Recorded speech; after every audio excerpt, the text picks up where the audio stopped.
Let's all go to the lobby. Let's all go to the lobby. Get ourselves a treat. The following presentation has been rated P for propaganda.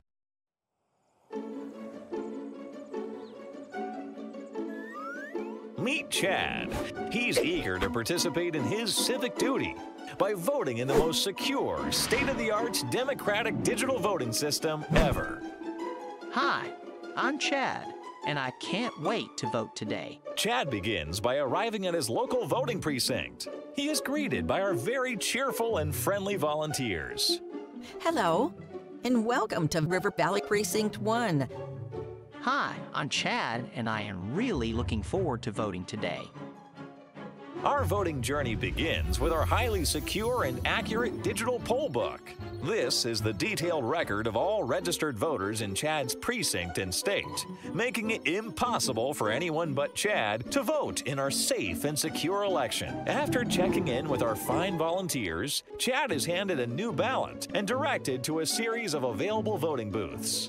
He will fill in ovals for his preferred candidates with our special marker. Thank you. In some fortunate polling places, there is an option to make all of the voting decisions on a completely digital device, much like a touchscreen tablet or a modern slot machine. Wow, I voted. Well, easy there, Tiger. Not quite yet. Next, you have to enter your ballot into our ultra-secure digital tabulation machine from Domination Systems Incorporated, the Dominator 5000. That's amazing. What does it do? The Dominator 5000 takes every ballot cast at this polling place and totals the results inside of the tabulator. Our award-winning staff will be standing by for all your needs to ensure that your ballot is safely and securely delivered. That sounds incredible. It doesn't just sound incredible, Chad. It is incredible. And that means you have officially voted. Congratulations! Am I finished? Well, you may be finished voting, Chad, but your vote has a long way to go. In fact, it may have a late night. After this polling place closes, the final tabulation is transferred via an ultra-secure ballot data delivery device. Okay, I see. One of our poll workers takes the data storage device and puts it into the county's central election management system. From the election management system, it is sent to the Secretary of State's office via a highly secure digital transmission. So, is my vote delivered through the internet? No, Chad. None of the machines hook up to the internet. They are protected by the air gap. Wow, I had no idea my vote was so secure.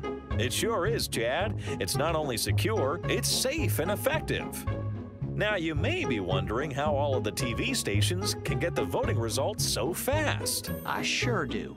Well, after it leaves the Secretary of State's office, the vote totals are sent via that same highly secure digital transmission system.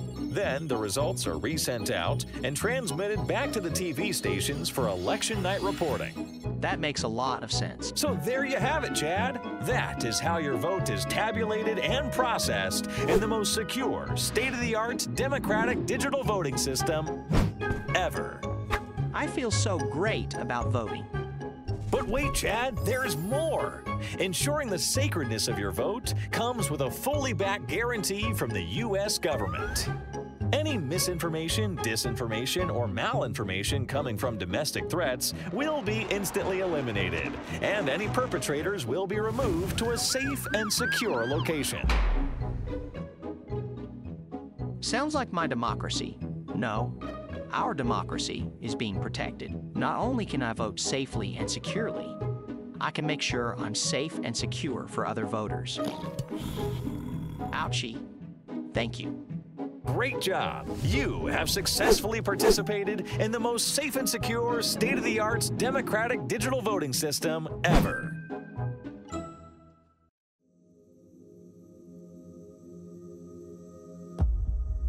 I have a recurring dream about a theater and a movie that keeps the people asleep. A feed. I'm awake. They are not. What happened?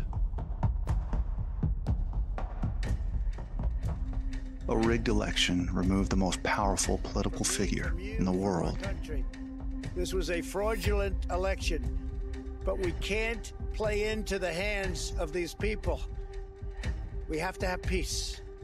Followed by the greatest false flag in U.S. history to cover it up. This wasn't the first time the government lied to the American people. What you will see is an accumulation of facts and disturbing patterns of behavior. There's weapons of mass destruction. Nope, no weapons over there. Weapons of mass destruction. Maybe under here. This wasn't the first time a U.S. president was removed from power, only to be replaced by power-hungry jackals, dangerous clowns, and cackling hyenas. We've been to the border. We've been to the border. You haven't been to the border. And I haven't been to Europe. This wasn't the first time we saw pawns pay a price, or the innocent sacrificed for a narrative.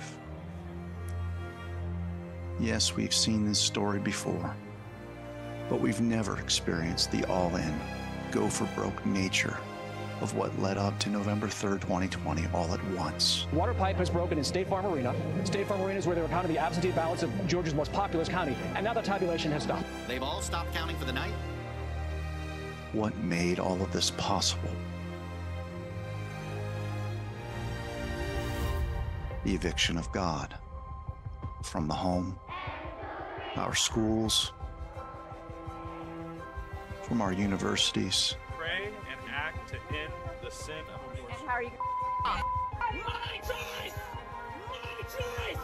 And yes, even the church. Just as a person can choose whether the Holy Spirit will lead him, so a nation can choose. And our country needs a savior right now, and our country has a savior. And that's not me. That's somebody much higher up than me. Just as a person can choose darkness over the light, a nation can do the same. President Trump claims the election was stolen. The assertions range from constitutional arguments to sweeping conspiracy theories. They need massive personnel now. Can you get the Maryland National Guard to come too? And I cannot now in good conscience object to the certification of these electors. The violence, the lawlessness, and siege of the halls of Congress. And I was shaken to the core. And the Oscar goes to... Believe in God or not, what we have witnessed is the demonic come to life in America. Faustian deals negotiated, signed, and sealed by oath-swearing politicians. If I could make an arrangement where I had a stand-in, a front man or front woman, and they had an earpiece in. The president has put in place an organization that contains the kind of database that no one has ever seen before in life. And that database will have information about everything on every individual. The devil has called for delivery on 1,000 bargains struck. Pacts made with vanity-seeking celebrities. Should I ask who you made the bargain with? Chief Commander. On this earth? Then in a world we can't see. When the nation evicts the Holy Spirit, something else will come to inhabit our institutions. The spirit of Baal or Mammon replaced our love of God with a love of money. The spirit of Ishtar dulled our sense of duty and virtue by replacing it with an addiction to pleasure and comfort. And once our morality was compromised and we became lazy to our plight, the spirit Moloch lurked in the shadows to slaughter the unborn and traffic the innocent. But one spirit in particular opened the door for the others, the spirit of fear. This didn't happen out of the blue. We've been tested and studied like lab rats for generations. The Marxist engineers of society knew full well the power of social conformity and peer pressure. Take the Ash Line experiment. A volunteer is told that he is taking part in a visual perception test. What he doesn't know is that the other participants are actors, and he is the only person taking part in a real test, which is actually about group conformity. The actors have been told to match the wrong lines. The volunteer will be monitored to see if he gives the correct answer, or if he goes along with the opinion of the group and gives the wrong answer. In the first test, the correct answer is 2. 1.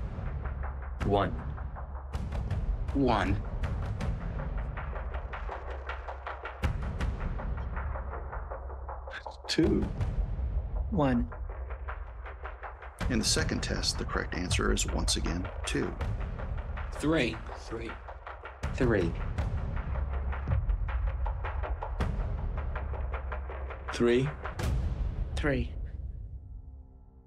The Ash experiment has been repeated many times, with results supported again and again. Humans will conform even when we don't believe what other people are saying. Social engineering through fear could be seen in the lead-up to the 2020 election over and over again. I don't think people should be voting today. People dying. I have to come down here today and risk my life. Many Americans have wondered how the Germans could allow the atrocities of the Holocaust to happen right under their noses. Yet, Americans have been studied for years to see if they themselves could become instruments of death for other Americans. Psychologist Stanley Milgram looked at how humans responded to authority and how they were induced to obey unjust regimes and participate in atrocities. He set up an experiment. Volunteers were told they were taking part in scientific research to improve memory. Separated by a screen, the teacher would ask the learner questions in a word game and administer an electric shock when the answer was incorrect. He was told to increase the voltage with each wrong answer. Answer. Wrong. 150 volts. Answer, horse. Experiment. That's all. Get me out of here. Get me out of here, please. Continue, please. Go right on. I refuse to go on. Let me out. The experiment requires you continue, teacher. Please continue. Participants didn't know that the learner was really an actor, and the so-called electric shocks harmless. You're gonna get a shock. 180 volts. I can't stand the pain. Let me out of You here. can't stand it. I'm not gonna kill that man, there. I mean, who's gonna take the responsibility if anything happens to that gentleman? I'm responsible for anything that happens here. Continue, please. 2/3 of the volunteers were prepared to administer a potentially fatal electric shock when encouraged to do so by what they perceived as a legitimate authority figure. In this case, a man in a white coat. 75 volts. I think something's happened to that fellow there. I don't get no answer. He was hollering with less voltage. Can't you check in and see if he's all right, please?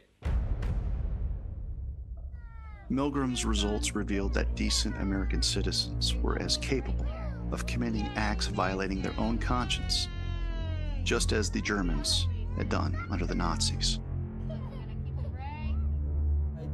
Figures throughout history have tried to warn us about the peril to come, such as Soviet communist defector Yuri Bezmenov. to change the perception of reality of every American, and it's divided in 4 basic stages. First one being demoralization. It takes from 15 to 20 years to demoralize a nation. This is the minimum number of years which requires to educate one generation of students exposed to the ideology of the enemy. America was never great! The next stage is destabilization. This time, subverter does not care about your ideas and the patterns of your consumption, and it takes only from 2 to 5 years to destabilize a nation. What matters is essentials: economy, foreign relations, defense systems. The United States is basically completed already. The next stage, of course, is crisis. Birx reveals that she and Dr. Fauci were lying to the president and to the American people about their COVID protocols. She admits to making things up, altering COVID reports, and misinforming us in the name of public safety.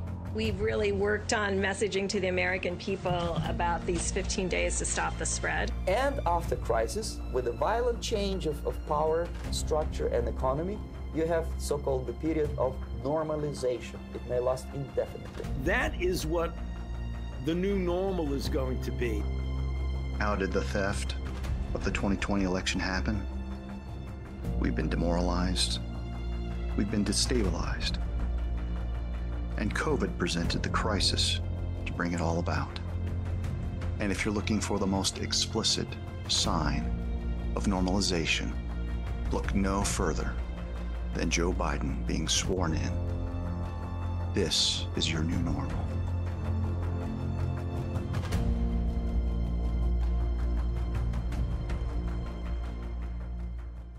Now you might be saying, okay, we get it. The government is bad. The media lies. Water is wet. But who exactly is the disheveled man I'm looking at?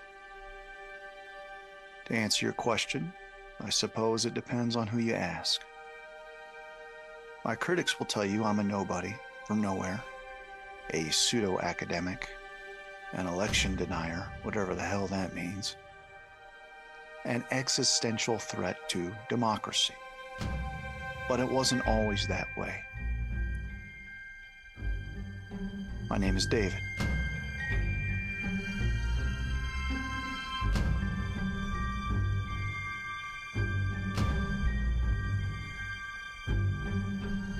Suffice it to say, there was a time I had a classroom and could teach students to discern truth from lies. But in the wake of an experimental jab, teaching students about the dangers of big pharma and holding the government accountable was now forbidden. He must get vaccinated or get tested weekly and wear a mask in the classroom. As you can see, I am not wearing a mask. Why is that? Because you're 6 feet away? No, because I haven't lost my mind. That's why. He has openly and notoriously and continuously undermined those policies. Your rules and regulations have an effect on the legal environment. I teach consumer protection. The first class of the semester. The first class was consumer protection. No, the first class that I talked about had something to do with consumer protection. That's right. It was the first class of the course for the semester. Yes. I posted my syllabi. I asked my students to review it before showing up to class. And then we started. And there was no greater teaching example on consumer protection than to talk about policies that are designed to scare the hell out of our students and deceive them about their safety if they put on a mask. That's a deceptive practice, and it violates federal law because we're telling our students that somehow their risk is mitigated by putting on that mask, and that is not true. What culpability or responsibility does this university bear for that? So yes, you may have a rule or regulation that says, Professor Clements, you can put a gun to that person's head and shoot them. And if you don't want to, you can leave. History's gonna judge us. And I guarantee you, it's not gonna judge you all kindly.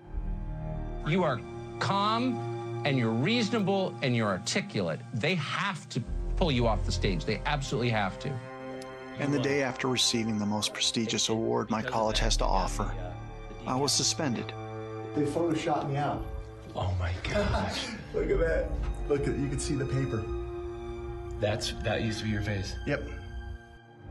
2 months later, I was terminated.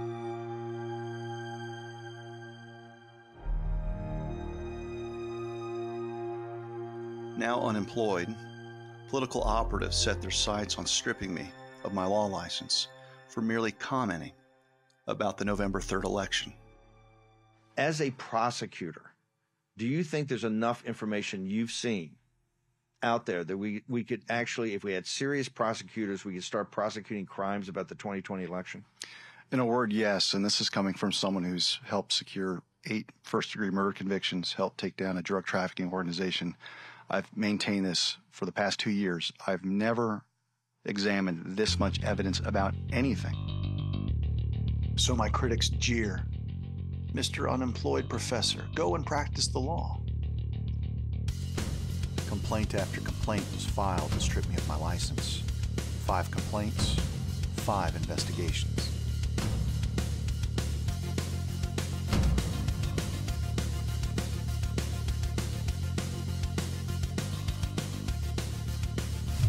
All this for refusing a jab that hurts, maims, and kills more than it helps.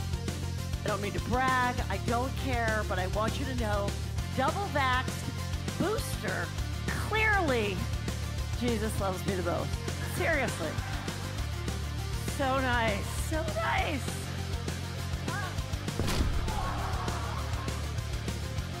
All this for refusing the narrative over a clearly rigged 2020 election. So why continue the path I'm on? Because the truth is the truth. And when you see it, you can't unsee it.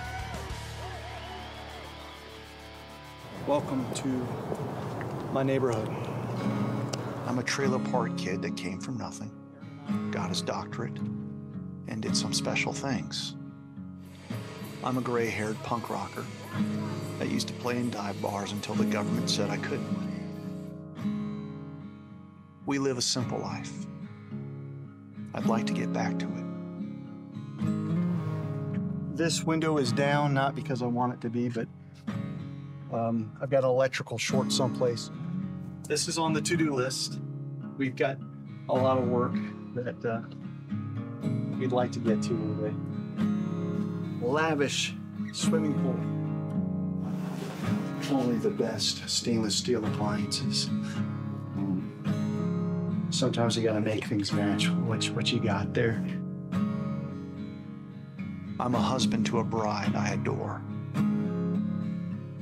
A father to beautiful children who, in the midst of so much uncertainty created by their father, still haven't lost their spark, their joy.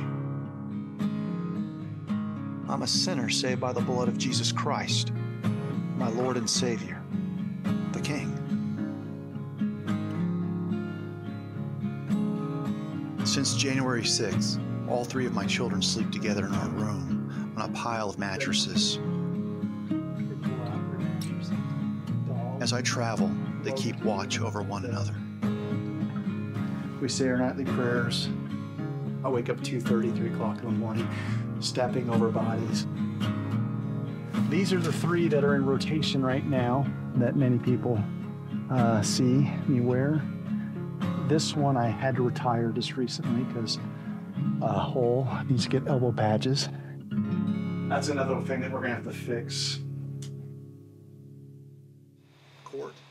So I interview experts, attorneys, fact witnesses, victims, wherever I can find them out of my garage. I partner with my wife to oversee canvasses and audits. A lot of investigation into our 2020 election. We found a lot of anomalies. We investigate, report, help write articles, and shout from the rooftops about the stolen election wherever we can, and plead with those that are free to support those that are not.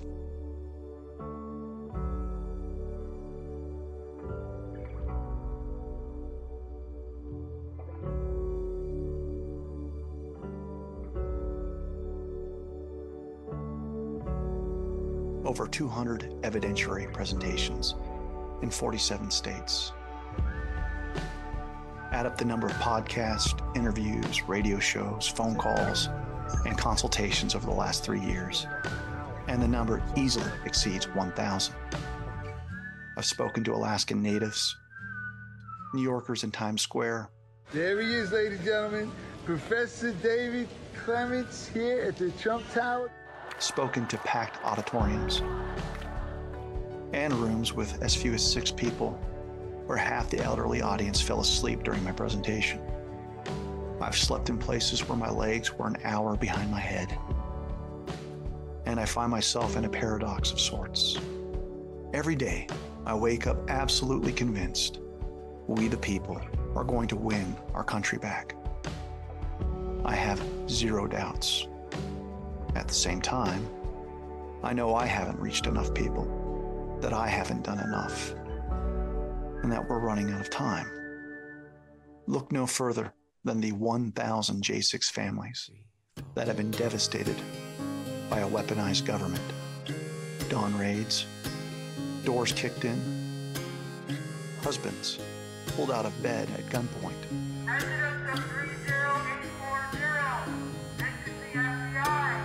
Shut your mouth, get in line, just behave or pay the fine. They're pulling on your backbone and taking out your spine. They want you weak, don't speak, don't question, don't think.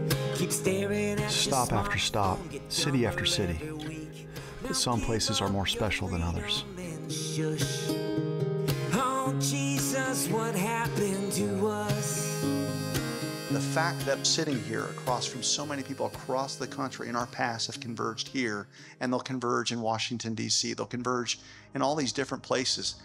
I hope you can see that God is at work through all of this. And the right people have shown up on the scene, and we are dominating the court of public opinion. Dominating. It's not even close. As I stepped into the Capitol and saw okay, yes, there really is broken glass. Like, this really did happen. It was at that point I realized they set us up. I knew it was a setup. I knew that this was something that they had effectively done to make the Trump movement, the MAGA movement, the Trump supporters, the American people look bad. I knew that. But I didn't think that that plan included me personally. A whole line of officers just let me walk right in. There was officers everywhere, present, it was a total controlled situation. I was just in a state of prayer as I walked through the Capitol praying. I was very grieved. At some point just almost crying, and I probably did cry a couple times. You have family? Yes, sir. A wife and 3 children. Have you ever been in a cell before? No. It's a totally new experience. Gentlemen came down in suits and ties to come and put me in the chains and bring me up, and unnecessarily, they totally rattle you. What I read in there, just the way they were, it seemed like they were ashamed of what they were doing. They were doing something that was wrong to an American citizen. Yeah, for a sentence, he sentenced me to 12 months in prison, and then after that, there'll be another year of parole. My son, who's never been in trouble his whole life, now finds himself with 2 felonies, no rights, and been locked up for 2.5 years. But now over 900 days in, I can say I've been scared for his safety every day. He found a sick mouse, and he did a little surgery on it with items he had there. It had a bot fly. So he did a surgery, removed the fly, cleaned it up, kept the wound clean, and the guys loved it. They called it MAGA Mouse, and they were all excited, and the guards found out, and everybody was scared that they were going to kill the mouse, in the Green Mile. I don't know if you ever saw that. Yeah. So they started worrying, and they managed to release the mouse in time. But, he saved its life. It went around as a story. He's just very loving and caring. I lost my husband in 2018, and I don't remember a lot of that time. I kind of checked out. My kids thought, it might kill me. I thought it might kill me. But, when this happened and someone takes your child from you, when you think that you've kind of lost everything, it really puts it into perspective. I still have my children. This completely brought me back to life. I had something to fight for. The next thing that's got to fall are these failed, corrupt institutions. We've got to evict the people there, and that's why I work mostly on elections and the machines, because I desperately want someone that's gone on record that said, if elected, you can expect a pardon for all the J6ers. And by all, I mean there's some that don't deserve it, but those are the unindicted Fed co-conspirators. Those are the federal agents. Those people should be tried for treason. But all of you factually innocent, God-fearing, lovely people, you don't deserve the hell that's been thrust upon you. And when God Almighty sits and takes that judgment seat, it's over. So do what you can to improve the terrain until there is freedom. They told me that I had 8 strokes, but one of them was a bad stroke, and I think that's probably the one that affects me more. We've been unjustly charged with something that we didn't do. My youngest son, Isaac, and Aaron, my stepson, they were both trying to administer care to somebody, and they've been charged with worse crimes than what I've been charged with. Somebody sprayed me with something that was very toxic to my eyes. They were forcing us to the opening. The doors flew open. I kind of had to sit somewhere because I couldn't see. We are gonna go to court in Washington, D.C. That's coming up February.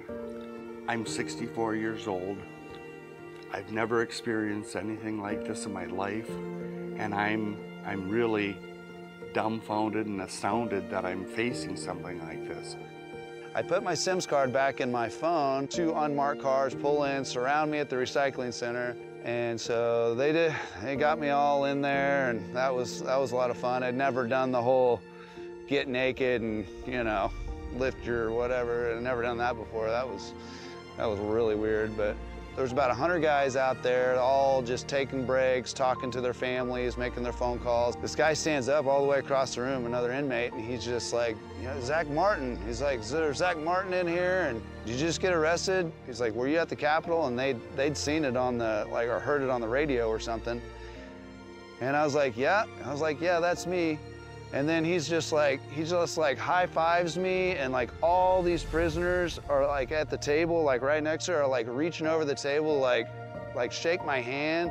I mean, it was the best trip to jail you could ever have, really. 20 years from now, I hope that we come here and gather on the other side of victory. God bless you all. Thank you.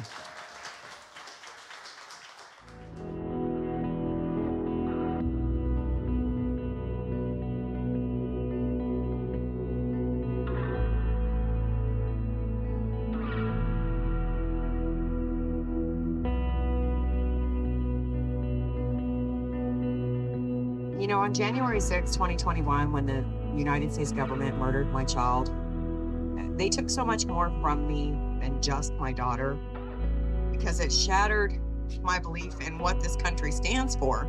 When I was growing up, we were a country of greatness, and now we're starting to fall away, and I can't believe that my country is doing this. Since this January, they open up for people out here to go in to visit. Have you gone in to visit? Every Friday. Every Friday? Every Friday.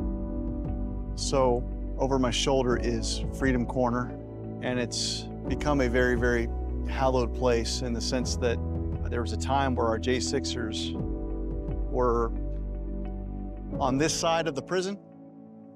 So come on over here, over to the wall. And as we sing the national anthem at the corner every night without fail, and they sing the national anthem, and inside the gulag over here, the prisoners sing along. And a lot of times we can do jail calls and connect. And we know that they hear us because they're able to flash the lights. And through these windows, you'll see the lights come on and off. 3, 2, 1. Oh, say, can you see by the dawn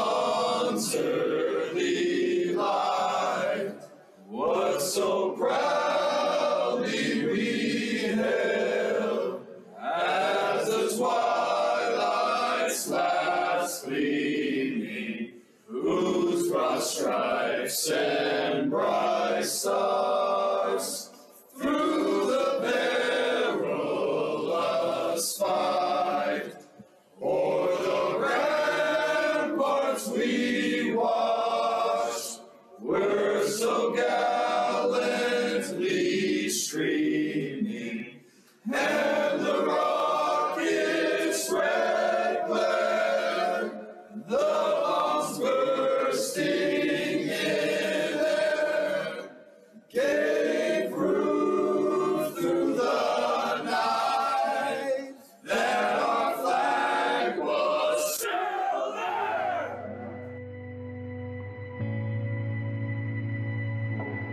And that was something we would look forward to.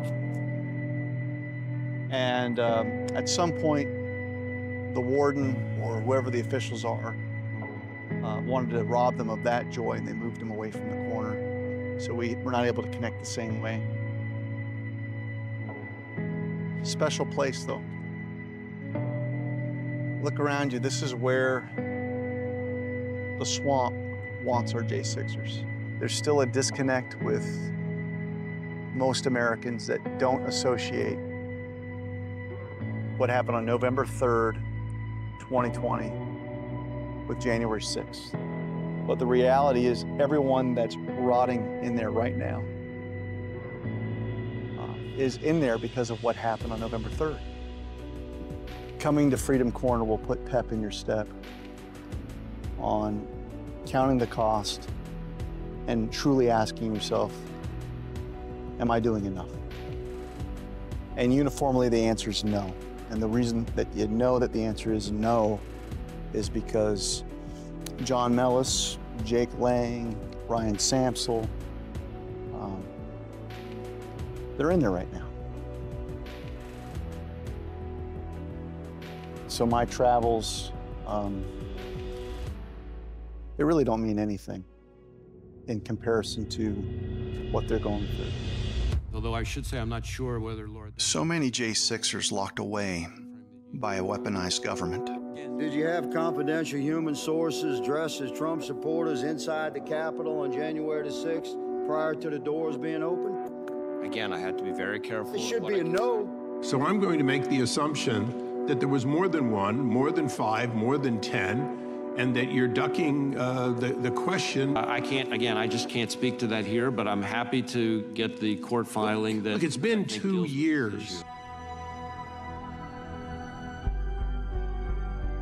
But how do you change that government when our politicians are selected rather than elected?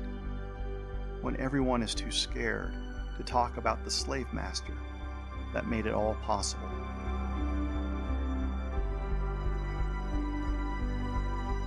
In the simplest of terms, we use proprietary machines that use programs to steal, shuffle, dilute, and plunder our most valuable property interest, our votes. And our votes are our voices. So while the J6ers wear real chains, we continue to wear invisible ones. Oh, how I dream of breaking through the feed that keeps us asleep, to change the movie we've been watching, to expose the lies one by one. What if I could change the feed? I can see it now. I'm on my way.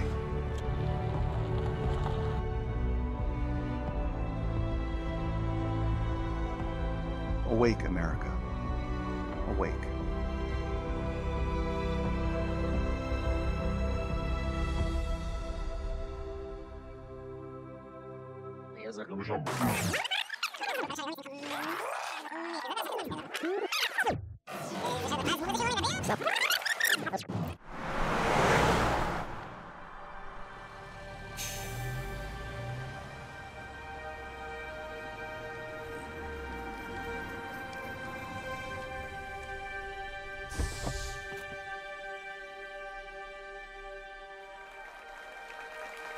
Welcome to another episode of Break That Feed, Election Edition. Here's Chad, a naive, well-meaning voter who has no clue about elections. Chad is under the feed, unable to think for himself. Hey, is that true? Seeking to break that feed is Professor Clements, who believes the machines are easily subverted and should be eliminated. Assisting Professor Clements is Earl, River Valley's audiovisual technician and janitor, who will help separate fact from fiction with a playlist ready to go on his handy-dandy video cart. And they will face off against the River Valley election staff and representatives of Domination Systems Incorporated. They'll do whatever they can to keep Chad blissfully ignorant about any problems facing our election systems. Will Professor Clements have what it takes to break that feed? The contestants will be moving through a series of election stations. As Team Domination's claims are put to the test, our audience will provide pass-fail grades. And at the end of the show, Chad will have to make his decision about our elections. Will he stay comfortably numb, or will he break free from the feed? First up, we have Betty. She is one of the sweet volunteers that check in voters with fully digital e-poll books. I am really looking forward to voting today. Let me grab my ID card. Oh, that's not necessary. Our poll books provide an up-to-date list of everyone who has shown up across the state thus far, making it impossible for anyone else to get your ballot. All I need is your last name. Betty, how do you compile a real-time list of who has shown up across the state?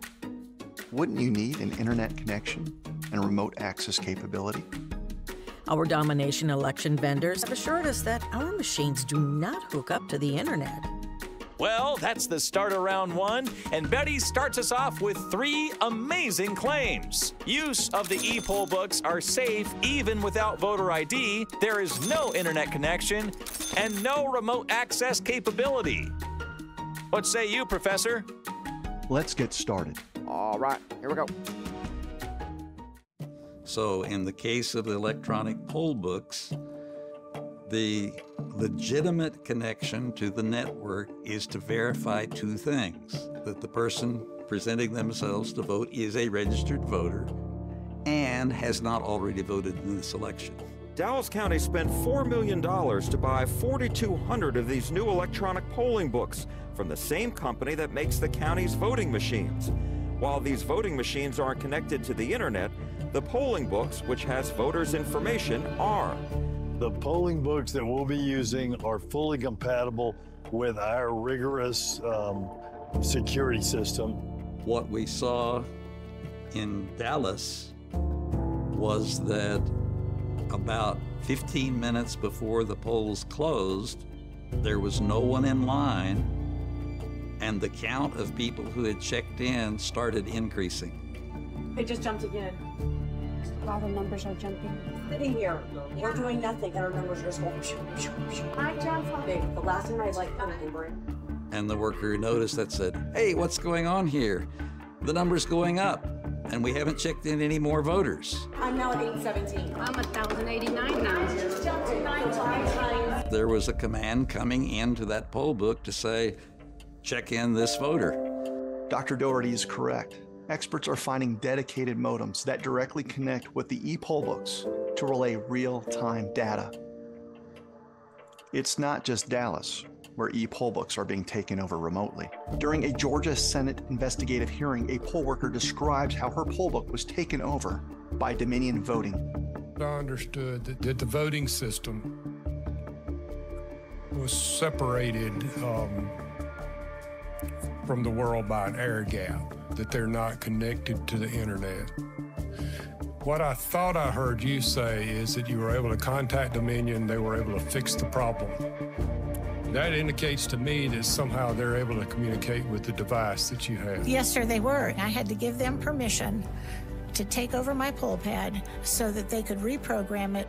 CISA teamed with states across the country to implement connectivity to AT&T's FirstNet network. Curiously, just after rampant fraud in Georgia's elections was exposed, AT&T's central office in Nashville, which served the region, was destroyed in a Christmas Day bombing. Finally, if you have a voting convenience center, by law, it has to be hooked to the internet. Well, let's check in with our audience on Team Domination's claims thus far. Safe even without voter ID? No internet connection? And no remote access capability? All right, a rough start, Betty. It makes you wonder why we're even using electronic poll books. There is a much more nefarious reason as to why they are being used. As people are voting, all I really need to know is who's showing up. So the internet-connected poll books tell me that. So if I have access to the voter registration database and those e-poll books, I can model the election. I know how many votes I need to inject. You see people that are stuffing ballots into drop boxes across your state. Did anyone think to ask, where did that mule get the information to stuff a particular drop box in a particular precinct with a certain number of ballots for a certain candidate? They're not going to these drop boxes blindly. There's a candidate that ran for office in Santa Fe. Her name's Catherine Clark, and she was getting her own copy of poll book data throughout Election Day. Morning, midday, afternoon, until the close of the polls on Election Day. At about 3 o'clock in the afternoon, she received a very curiously worded email from the Secretary of State that here is another set of poll book data just for you. And when you look at the digital record, you see that in the county that she ran for office, where over 70% of the ballots were accounted for, that number went to 0 for 12 minutes. Right after receiving an email at 3:27 p.m. In other counties, we saw gains of 20% of the vote in 12 minutes. Catherine Clark wasn't just a candidate on a ballot in Santa Fe. She was also an official of the Democrat Party.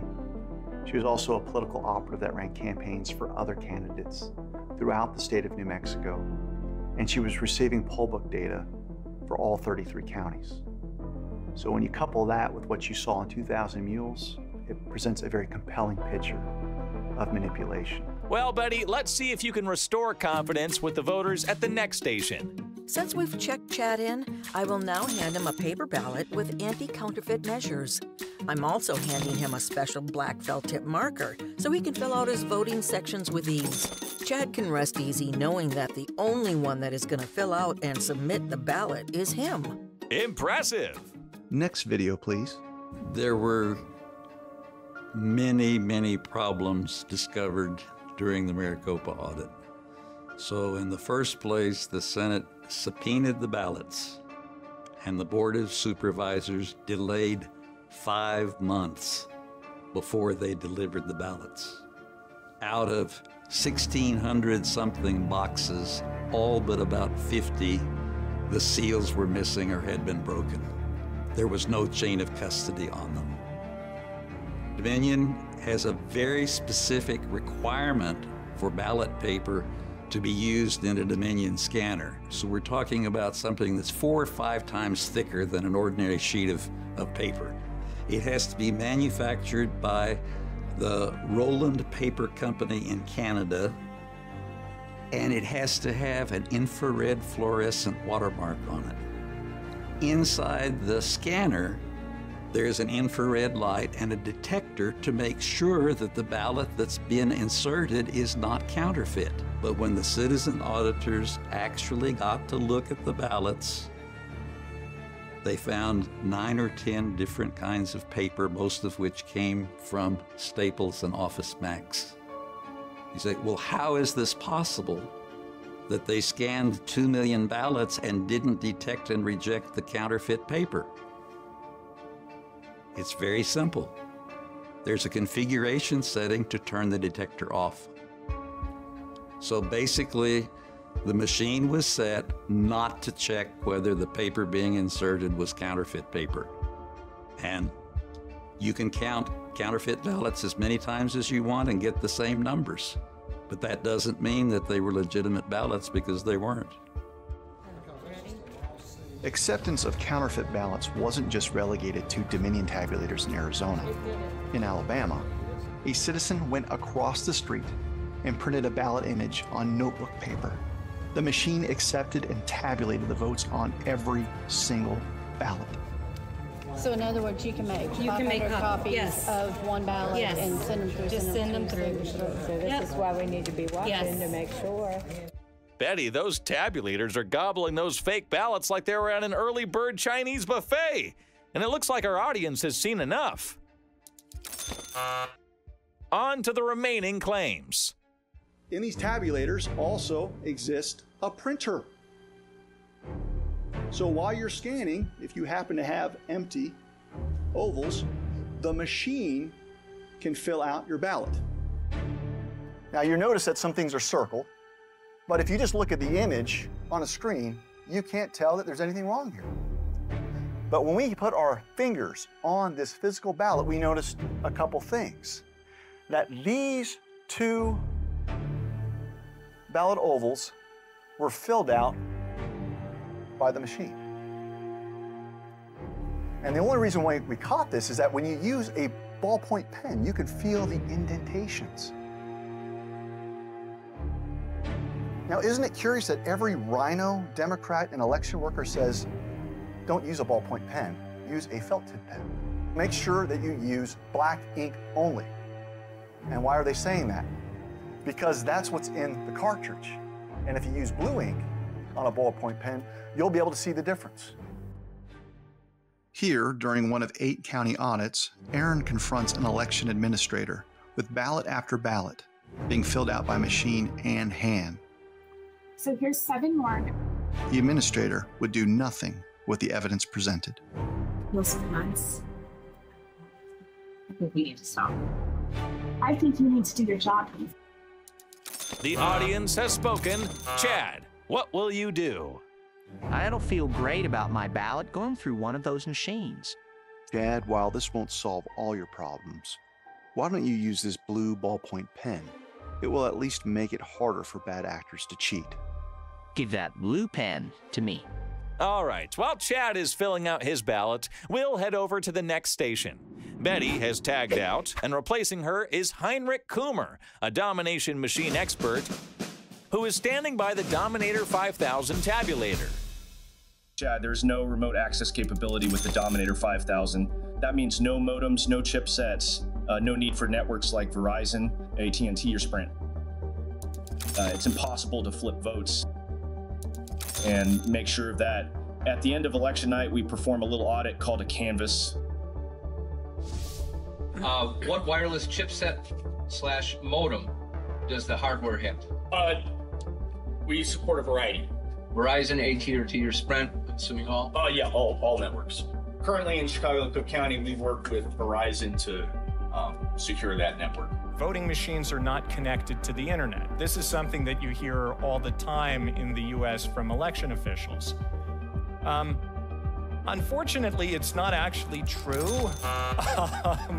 And many new voting machines come with 4G wireless modems so that they can be connected to the internet from the polling place in order to upload the results faster.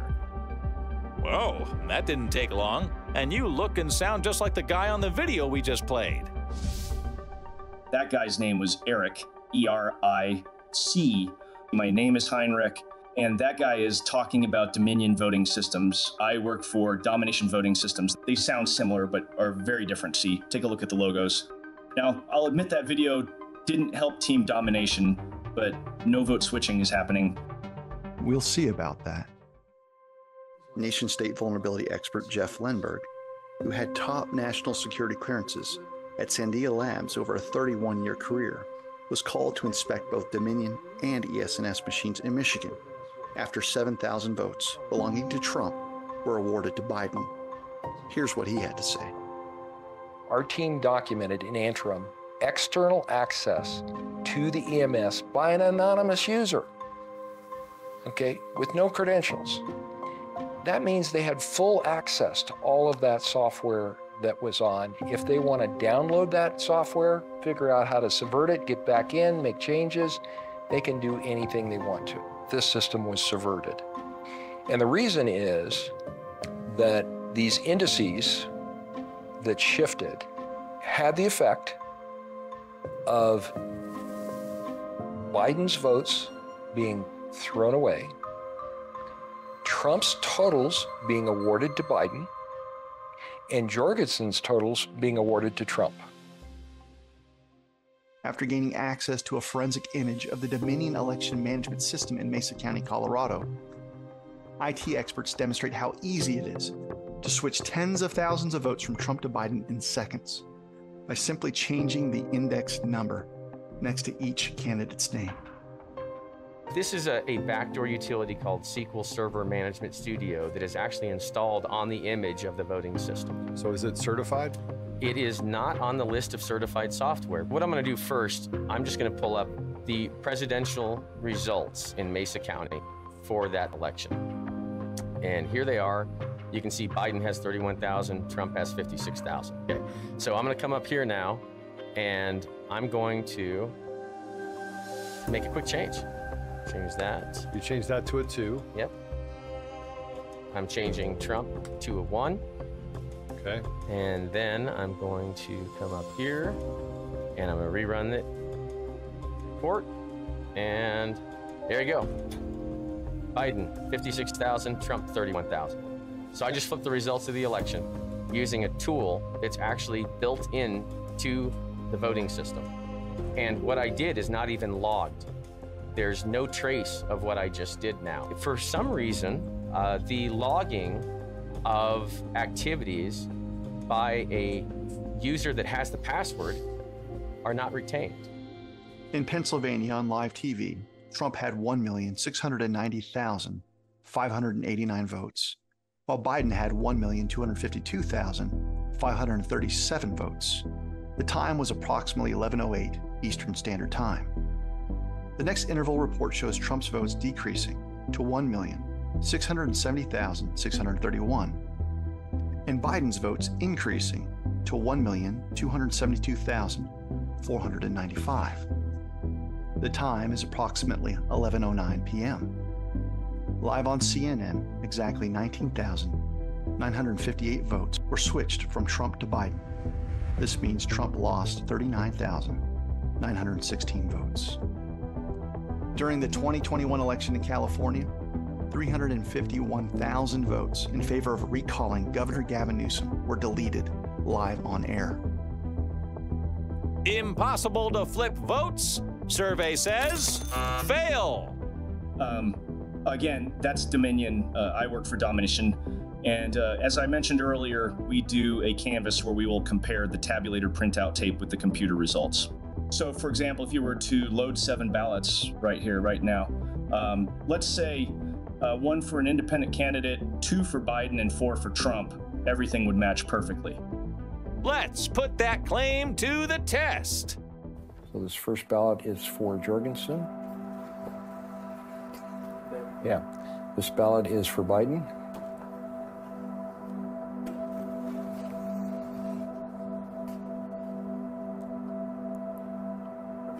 Next ballot is for Biden.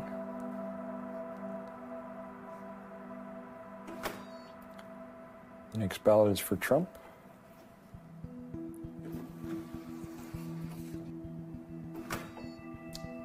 The next ballot is for Trump.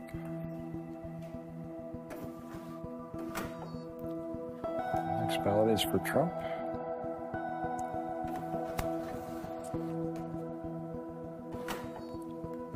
The next ballot is for Trump. And that's the 7th one. Okay, we finished our election. We've done 7, so now we're going to close the polls. Now, while it's printing this, I will point out the modification that we made. What we did is for the presidential race, we swapped Biden and Trump votes. We did not change the senatorial race, and we swapped the congressional race. So that's what we're looking for. What we see is Joe Biden got 4, Donald Trump got 2, and Joe Jorgensen got 1. So you'll notice Biden and Trump votes are swapped. In the presidential race, what you notice now is Joe Biden has 4, Donald Trump has 2, Joe Jorgensen has 1. So what you see is the results now match the tape printout here. So when you do the canvas, they will match. But they're not correct. They don't match the ballots. You have to be kidding me. Fail! 3 stations down, and it's as if the entire atmosphere has changed at River Valley. The machines and ballots, this very gymnasium has lost much of its luster. But the show must go on. Chad, please feed your ballot into the Dominator 5000, though I'm unsure what good it will do. Next up, we have John Fastos, CEO of Domination Systems. I see that I'm losing you, Chad. Time to call in the boss. And Mr. Fastos.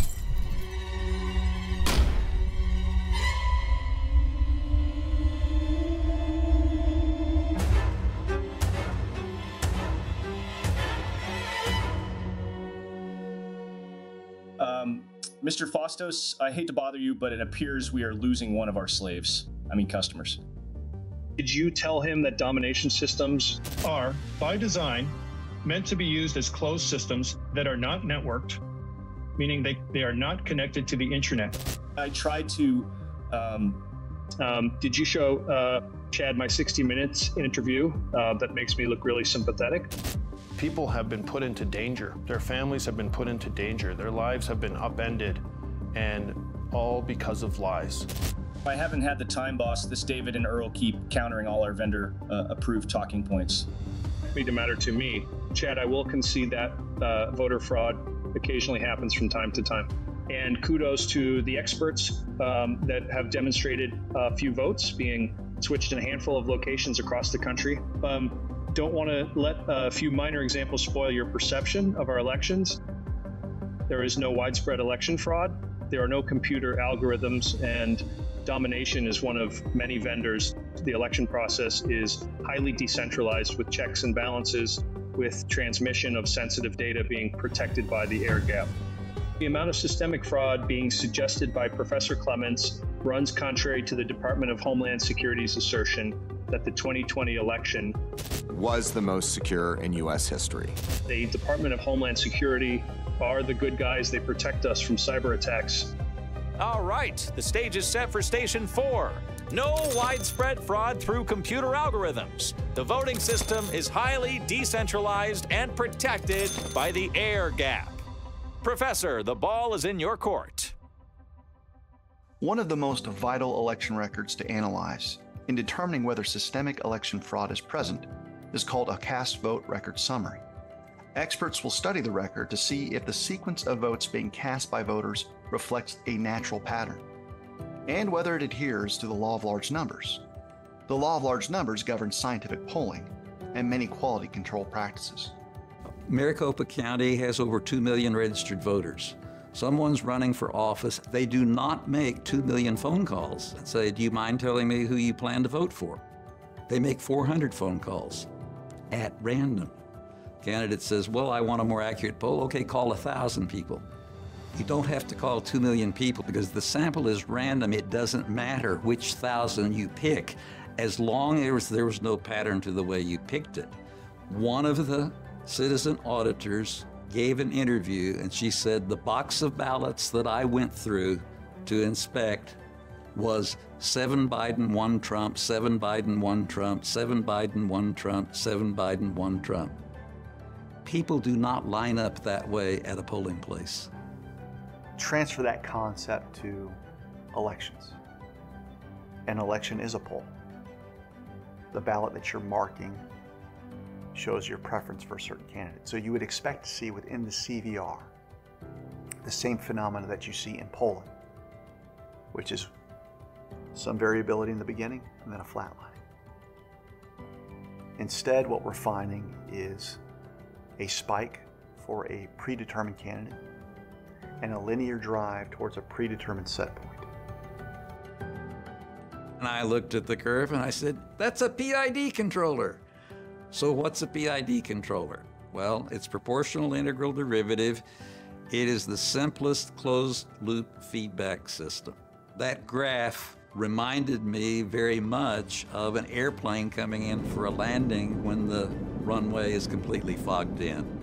then the pilot pushes a button that says Cat 3 Autoland, and the plane gets the beacon and says, where's the start of the runway? Aim for it at a 3-degree glide slope. And there's a strong gust of wind, and it bumps the plane's nose up. Did the computer know there was going to be a strong gust of wind to bump the nose up? No.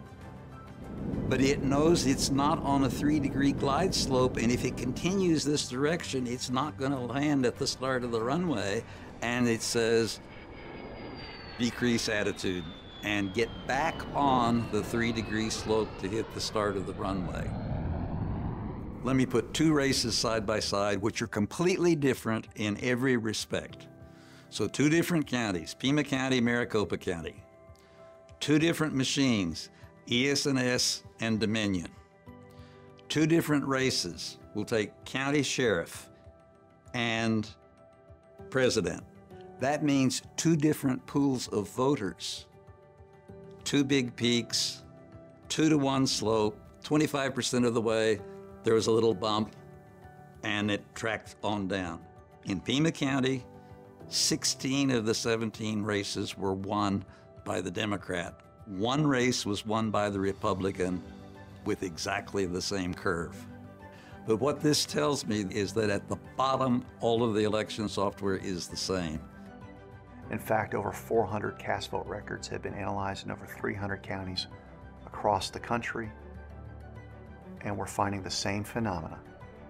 A spike for a predetermined candidate, a linear drive towards a predetermined set point that violates the law of large numbers, that is predictive and therefore impossible. How is it that Congress routinely holds a meager 25% approval rating, yet the candidates win election after election? It appears all have booked a flight on the PID Express.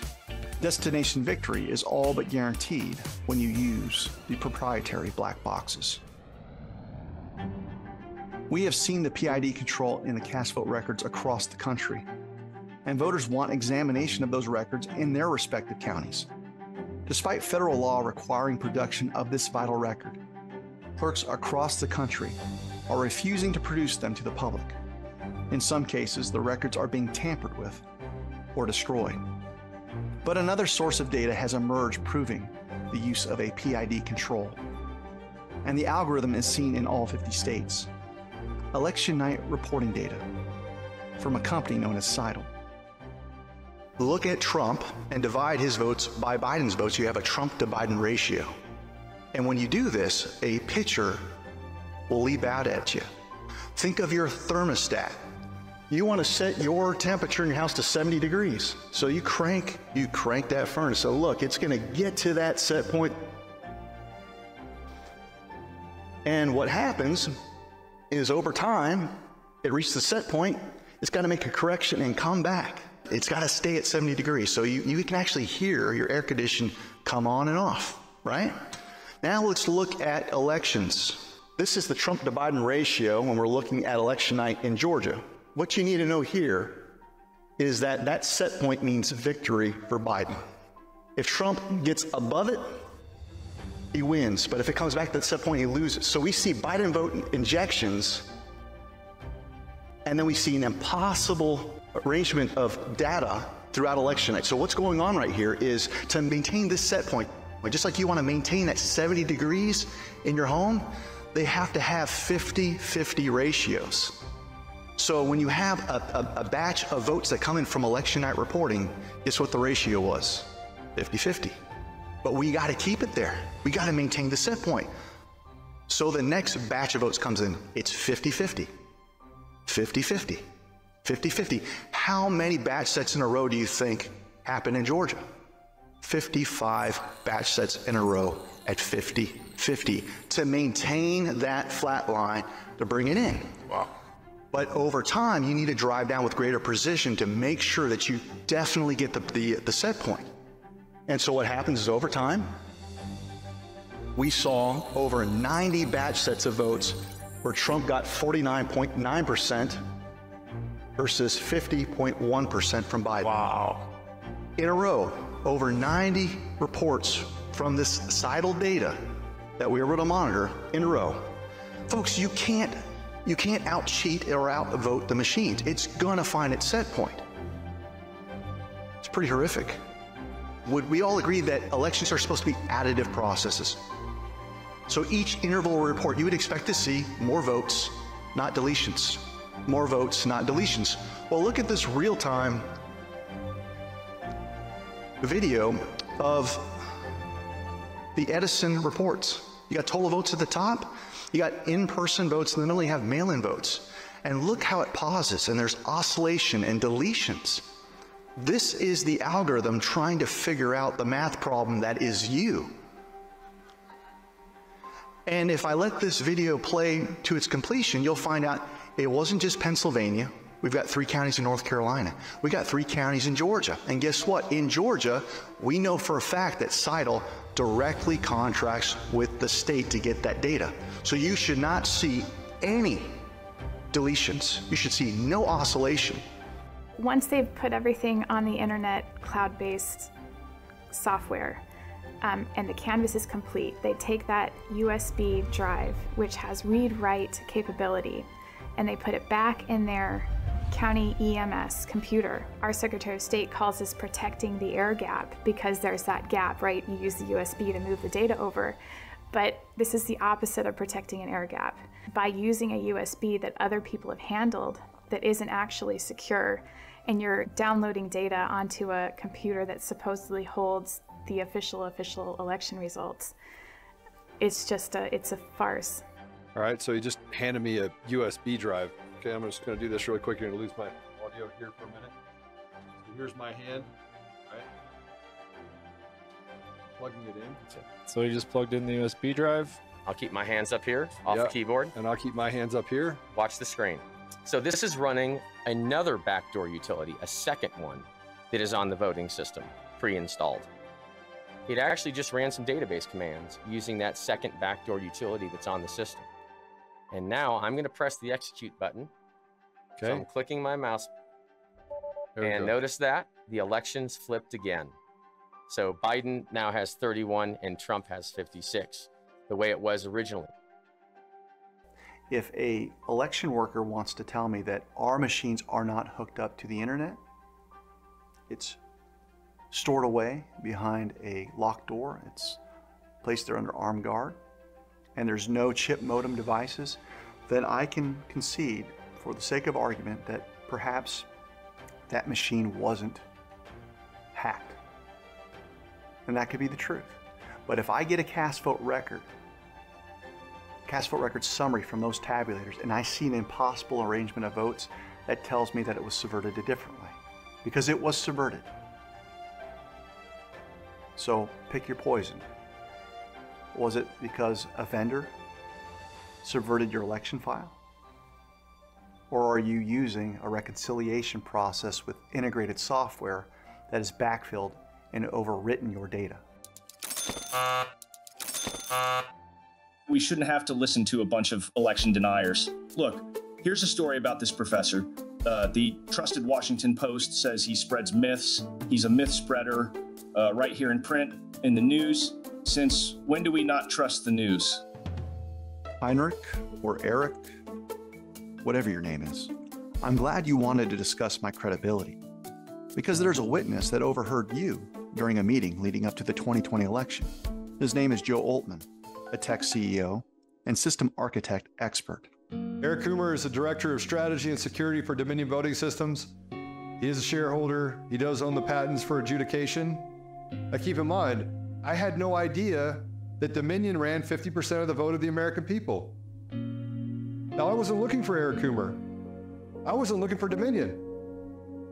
But God was. So then this kid came to me from Antifa, and I became the #1 target for Antifa. They hated me. But then the next time we had a meeting, he showed up and he's like, listen, he's like, well, I can get you on a call. All those guys that are journalists out there, they're actually not journalists, they're Antifa activists. That's how we got to the call, and him saying that, hey, don't worry about it, Trump's not gonna win, I made sure of it. That was in September of 2020, before the election. It seemed impossible. Like, how could someone be that evil? Right? He's got a Church of Satan, the Screaming Pope tattoo on his arm. He wrote a story about how he raped, abused his wife at the time, and then published it with the email address. He posted the Antifa manifesto on his Facebook page. He posted things like that were anti-police, anti-Trump, anti-American rhetoric, put up stuff like F the USA, kill pigs. This guy is responsible for 50% of the vote of the American people. I don't have to listen to this garbage.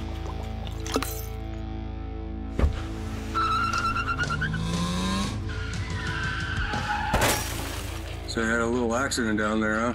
No. Okay, there are tons of witnesses down there described you to a T. So you can either be honest about it or you can stick to your story. Not sure what you're asking about. I've been under a lot of stress. I hit the building and I panicked. Okay. Now for Mr. Paulos' last claim. That's Fastos, as in Faustian bargain. Right, Faustos. Earl, play the next video. The notion that we use a decentralized system with a multitude of vendors that impose various checks and balances on one another, like grinding gears, is unfortunately a myth. The election system is actually more like the Ferris wheel Heinrich nearly crashed into. Elegant, streamlined, and interconnected. And there are three things that power the election system: Albert sensors, FirstNet, and integrated software. All 50 states have entered into agreements with the Center for Internet Security, a private organization with virtually no oversight that has partnered with the Department of Homeland Security to deploy Albert sensors. These are computers that reside behind county and precinct firewalls under the auspices of protecting state elections from cyber threats. The agreements provide CIS with everything needed to monitor all aspects of elections real time. Second, AT&T's FirstNet cellular network, along with other telecom giants, provide direct connections for that monitoring behind those same county and precinct firewalls. Those direct connections exploded across the United States after Barack Obama's administration designated elections as part of the nation's critical infrastructure, which leads me to the third thing that powers the Ferris wheel of integration. Third-party corporate vendors utilizing all-inclusive software connected to the internet that can modify or change all the election data that the Albert sensors and FirstNet allow you to monitor. The big players are BPro, Noink, 10X, VR Systems, Electionware, and several others. But don't let the different names and logos fool you. They all share similar functional capabilities. Here is how the election rigging process works. First, money is donated to campaigns and political action committees, non-governmental organizations. However, investigators are also finding money subsidized off the backs of the taxpayer, being funneled overseas through entities like FTX, only to be laundered back to political campaigns through unwitting U.S. citizens whose personal identifying information is stolen to accomplish the laundering operation. The next module every integrated software provider has direct access to is voter registration. Voter rolls are inflated at strategic times and act like a credit line to the swamp candidates. During the early voting period, and even on election day, metrics are provided through the integrated software's absentee ballot tracking and the e-pollbook modules. With this information, adjustments inflating the voter rolls is happening right before elections.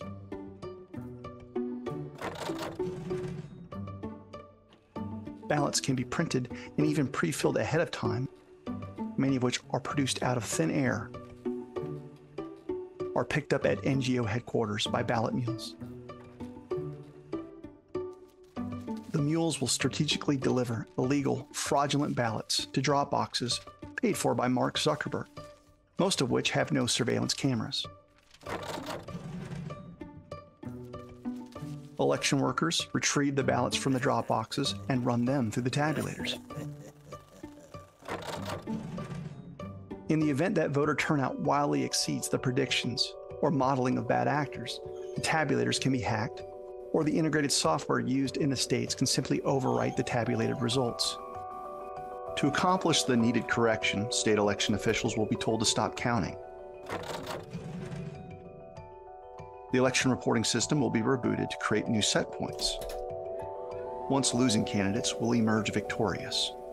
And during the dark hours of the night, and in the days following the election, fraudulent ballots will be brought in until they more or less match the digital manipulation. Delayed reporting of the official results will now be asserted as the new normal. Now you might be saying, nice theory. Do you have proof? Well, let's take it from the top. Remember the campaign finance module and claims of money laundering? Let's start there. FEC data shows that some senior citizens across the U.S. have been donating thousands of times per year. Some of these individuals' names and addresses are attached to over $200,000 in contributions. You've had occasion to do some investigation that many of us have seen thanks to James O'Keefe. We started looking at the donations that were coming in to the different campaigns and the different candidates. The FEC records indicate that you donated $32,000, 3,000 different contributions people made at this address in your name. Are you aware of that? No, stop f***ing with me. Whoa. It is fragmented so that it falls below large donation values that are usually more scrutinized. And the bizarre nature of these donations caught our attention. Sometimes twice per day, going to so many different campaigns, upwards of 800 different campaigns, and many of them not in their own states. You did donate to ActBlue, right? Yes, once in a while I donate $5 or so dollars or something like that during election year. What about $18,850? I doubt that. Not that many donations. No, I don't think so. You're listed as someone who's given over 31,000 individual contributions to various causes for a total of $230,000 using your name in this address. No, that's not us. 18,672 different contributions that total an amount of $170,000.221. No. And it's almost as if you need some sort of software, some sort of structure in place to be able to even understand the way that everything is going on. Usually, there is a vestige of, yeah, I did donate to ActBlue, like once, or yeah, I've done it a couple times. So I think that really corroborates what you're saying, Peter. On October 9th, 2021, we had this particular Smurf unwittingly show that there's 183 transactions in this person's name for over $4,000 on that particular day. But the bigger picture, I think, is when you look at the pattern on the chart over time, and you can see again that is not human behavior. This is a computer algorithm that's spreading up or divvying up, you know, whether it's $5, $10, $50 million amongst tens of thousands of Smurfs across the country. The next module every integrated software provider has direct access to is voter registration. The most startling thing was that was the primary of 2022. We started in June, and we were getting daily updates because that list of people that request mail-in ballots, for example, gets updated on a daily basis. And as we're going through this list of addresses, a road jumps out at me because it was local to my town called Red Belly Road. I looked at it, it just jumped off the page at me. I went, looked at Zillow, couldn't find it. Couldn't find it in Google, couldn't find it in any of the tax appraiser records. And then we were like, what's going on here? Where'd this road come from? So we went and looked to see who was currently at that road, because we had the current voter rolls, and we noticed that 37 people at that month, in that month that we were looking at. Lo and behold, everything came back as 12th Street. And then when we looked up 12th Street, all these people existed. Their deeds matched, the addresses matched, everything was in Google, everything. So it was like, okay, how did these people go from 12th Street now to a fake address? And out of those 37 people, 5 of them requested a mail-in ballot. As we're looking through this, we get the new disc for August. We check the new disc again for these same voter IDs. Now everybody's been switched back to 12th Street. So if you're following the timeline, they were 12th Street in the 2020 election. They switched to Red Belly Road somewhere around June. They requested 5 mail-in ballots that showed delivered. Why on earth would they show these ballots as being delivered to a fictitious address? And then right in time for the official results of the election, they were switched back to 12th Street. We always thought that the voter rolls were static, kind of like a piece of sheet of paper that you're just appending new records. We didn't think that older records were being manipulated in real time during the election. That example of Red Belly Road was what we call an address flipper. That in our mind is identity theft because we actually went and had affidavits on everybody on that street right after the election. No one knew what we were talking about. No one asked for their address to be changed, and more importantly, nobody on that street asked for a mail-in ballot. So the other ones that we saw was the insertions. Insertions was basically you would see somebody that was previously marked inactive in another county. They would be reactivated and slipped into a new county, and sometimes their birth date would change, sometimes their name would change, and in most cases their party changed. So we were seeing them slip these new people into new counties, and then per the supervisor election, if they're looking at that person, they would just think that this is a new person that just moved into the state. They had no idea that they were previously marked inactive in another county. And then the last one is probably the most troubling is deletions. For example, Palm Beach County had 53,000 people removed from the voter rolls for a month, and then they came back in December. So they were just deleted for 1 month, and then the next disc that we got, they were put back. And this was Trump's county during the election. I am to believe that you passed in a mail-in ballot in October and you were deleted in November from the voter rolls? Like, that doesn't make any sense to me. So the first pattern I looked at is our Secretary of State publishes how many people are registered in every county and every precinct on a monthly basis. So I started by plotting that, and I found that all of the counties would change by approximately the same percentage every month. This enormous buildup in registrations in every county, and they're all going together in unison, all 33 of them. And then I plotted how many people were being registered by day for each county. They had this perfect weekly repeating pattern. So I just knew that isn't real, that you cannot have 8 people show up every Tuesday in Doña Ana County to register, and 6 of them are going to be Democrats, and 1 will be a Republican, and 1 will be a declined to state. That's just not how people do things, especially not in 2020 when everything was shut down. If you think about like a dashboard where you can watch a vote happening in real time, somebody could sit there and easily figure out, okay, my candidate needs to have X amount of votes. I have all of the things I need to fabricate that. I have all the vote rolls, I have all the mail-in ballot rolls that I can clearly just turn on, fabricate whatever result I need, and then that is essentially given as the official tabulated result, basically from their website. Now for the absentee ballot tracking module that provides the metrics needed to create fraudulent ballots. Here, Jesse Morgan, a subcontractor with the U.S. Postal Service, describes what he found. I know I saw ballots with return addresses filled out, thousands of them, thousands, loaded onto my trailer in New York and headed for Pennsylvania. I got to thinking and wondered why I was driving complete ballots from New York to Pennsylvania. In total, I saw 24 gaylords, or large cardboard containers of ballots loaded into my trailer. They were complete ballots. Jesse's observations took place on October 25th, 2020, during early voting, because bad actors could monitor the number of ballots coming in through ballot tracking software. Teams across state lines could easily produce hundreds of thousands of fraudulent ballots and inject them into Pennsylvania's elections, affecting the outcome. Now, tracking absentee ballots during early voting is all well and good, but what if a bad actor needs to make last-minute adjustments on election day? Here's where the electronic poll books come in. We've already seen commands to check in voters that were not physically present. Sitting here, we're doing nothing, and our numbers are just going. But how did they vote? Here's an example of a poll worker filling out ballots while an election was ongoing. The process is simple. Track who's shown up, check real voters in digitally who have not shown up, and then create and fill out a ballot to match the digital subversion. This lady is marking the ballots. I filmed her a half hour ago doing 6, and she's still working at it. Let's stamp it, received, and let's fill in our 6 blanks.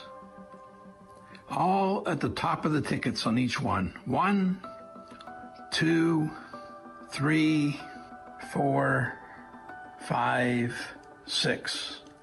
And there's a security guard right there who's watching her. Disgusting. We've already addressed the cast vote records and the subversion of tabulators that led to an impossible arrangement of votes. Just no integrated software such as TotalVote allows bad actors to overwrite tabulated results once they are transmitted from the county on their internet-connected election management systems. But what about real voter turnout, wildly exceeding the bad actors' predictive modeling and the algorithms used? What then? Election officials will instruct workers to stop counting, and the media will begin to shape public perception. Election workers in Allegheny County are back to work after pausing counting overnight. Butler County had to press pause on counting ballots. Nevada, meanwhile, has stopped counting votes until 9 a.m. on Thursday. Good morning, Heather. They did have to press pause overnight. They will be back in a few short hours, expected to resume counting around 8:30 this morning. Fulton County is now going to stop counting at 10:30 p.m. and will resume their count at tomorrow morning. They basically stopped counting tonight. They're going to start counting again in a few hours. It's already tomorrow morning, right? Here's where it gets really bizarre. At Fulton County, most populous county, it is Atlanta, they just stopped counting at 10:30 p.m. They stopped counting their absentee ballots. They said they'd pick it up in the morning. So everyone stopped counting. Now it's time to reboot, create new set points, and gather ballots in the dark of night while observers are sent home to again match the digital subversion. This thing where we've got on election night, we look at the cumulative votes of competing candidates. This is Trump versus Biden. Now, you'll see here the winning candidate at some point is Trump, and he's winning handedly in Wisconsin. And then all of a sudden, you see this massive injection for the losing candidate. That would be Biden. This is what has become known as the F curve or the fraud curve. And it's become meme-worthy. This is basically the banner. This is the flag that is flown by all the fraudsters out there. We saw the same F curve in all of the swing states.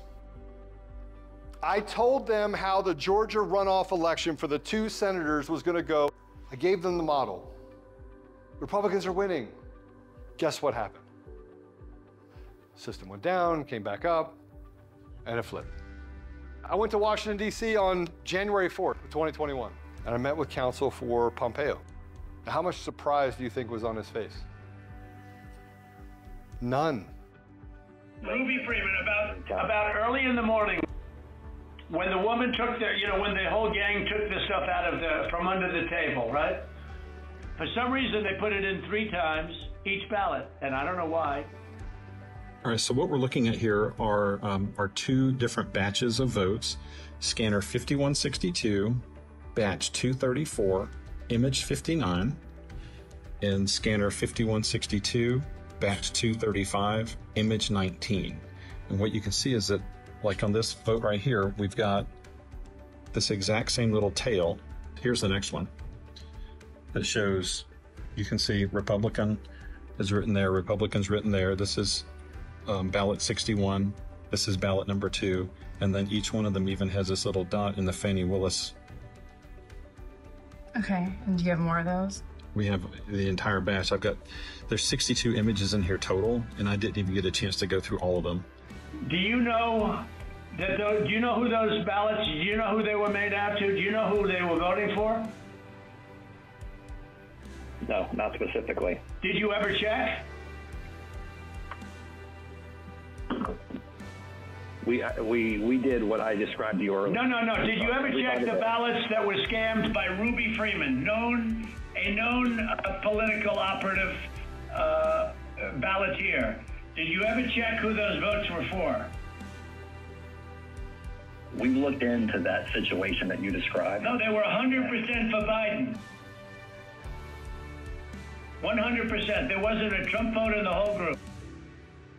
They also create phony ballots, and that's a real problem. That's my opinion. But they create a lot of phony ballots. All that's left in the cheat is to now delay reporting with the media creating a new perception, namely that it is perfectly reasonable to get results days and days after an election was held. Polls have closed. We should get our first batch of voting numbers in about an hour. That'll be the bulk of the early vote. That should favor Democrats. As the night goes on, we'll get numbers from today's vote. That should favor Republicans. If these races are really as close as people think, we may not be able to even guess who won until we know how many votes were actually cast. Report card from the audience. Fail. This is quite sad indeed. This audience appears to be one big election denying group of conspiracy theorists. The truth remains, however, that not one court has ruled in favor of any of these election fraud conspiracies. Moreover, we've paid independent testing agencies to refute everything. The professors' experts have said, and finally, laws are on the books to protect the public from election fraud. Bold talk, Mr. Faustus. Professor, your response. And the 65 Project stands for the 65 cases that were filed that the radical left deemed to be without merit. And all of them were dismissed. But it's now an out lie. There are about 90 lawsuits that you can actually find that were filed either by Trump, the RNC, or the GOP. There were 30 that were set for merit hearings. Out of the 30, Trump, the RNC, and the GOP prevailed in 22 out of those 30 cases. The top 5 vendors of voting systems in the United States are using computers and components that are manufactured overseas. For the most part, they're manufactured in the People's Republic of China. In China, in particular, they advance persistent threats. Some of them are massive organizations. I'm talking about organizations with 12,000 or more people. They have whole campuses. They're larger than, many U.S. universities, larger than many U.S. defense organizations. And they are solely focused on the exploitation and penetration and infiltration of U.S. and Western technology. We've had numerous supply chain compromises of critical national security systems in the last 8 years. Not one time has the Election Assistance Commission put out any kind of a warning. They still have not warned all the election officials, nor the public, nor notified Congress that these issues were happening. Instead, they have allowed us to use them in election after election, certifying the elections, and they pretended everything was okay. The Threat System Management Office basically simulates threat. We basically play bad guy. I went and talked to, at the time it was Wiley Labs. They said, hey, we want you to do an independent assessment of our testing procedures that we have and evaluate it. So they said, we're going to provide your report up to the EAC to show that you've assessed us and where we stand and all that. So in order to do that, I, of course, first have to see, well, what are you testing to? What are the standards, the requirements? The very first thing I found is the VVSGs were inadequate. I always refer to them as they weren't standards, they were substandard, because they are not sufficient. These are systems that if you were looking at an overall industry organization, these would be your critical systems, just like the ones that process your credit card payments. After I've hacked into a system, I write the report.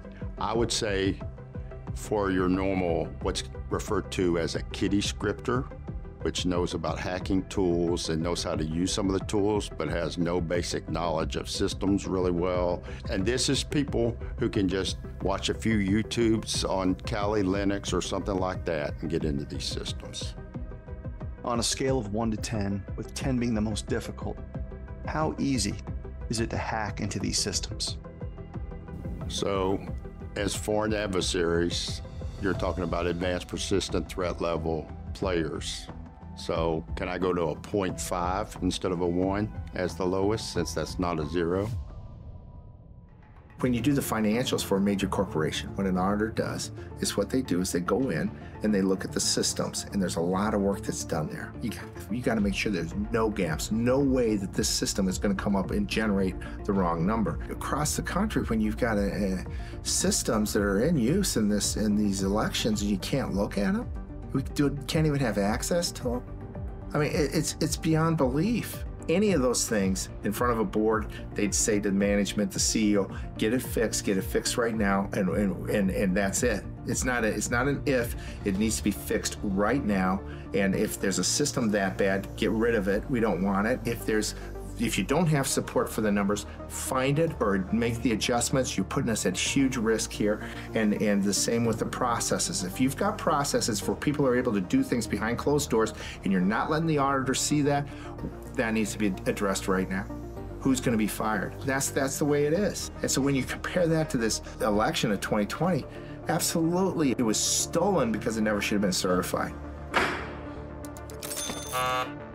What I'm saying is nobody's following the federal law, including the vendors. There's really 3 laws that apply. There's the National Voter Registration Act, there's the Help America Vote Act, and now there's FISMA, which is the Federal Information Security Management Act, that applies because it was declared as critical national infrastructure. There's a tremendous error rate in the voter registration rolls. People that are looking at material compliance issues from New Mexico and Arizona to New York and Pennsylvania, they're all finding gross inaccuracies. As a co-author of the Help America Vote Act, have you observed material compliance with the act over the past 20 years? No, not at all. And the certifiers certify anyway. Now we come to the end of the show. The professor has clearly carried the day with our audience, but what about you, Chad? Do you believe our elections are safe and secure? To symbolize the choice you have to make, Mr. Faustus will present you with a black pill. Take the pill, and you'll forget everything that transpired today. You'll have no worries over defective machines or rigged elections. You'll continue to receive your regularly scheduled programming. Reject the pill, however, and you'll have to live with the consequences of that choice. You'll have to face a world that is in chaos. Chad, will you break that feed?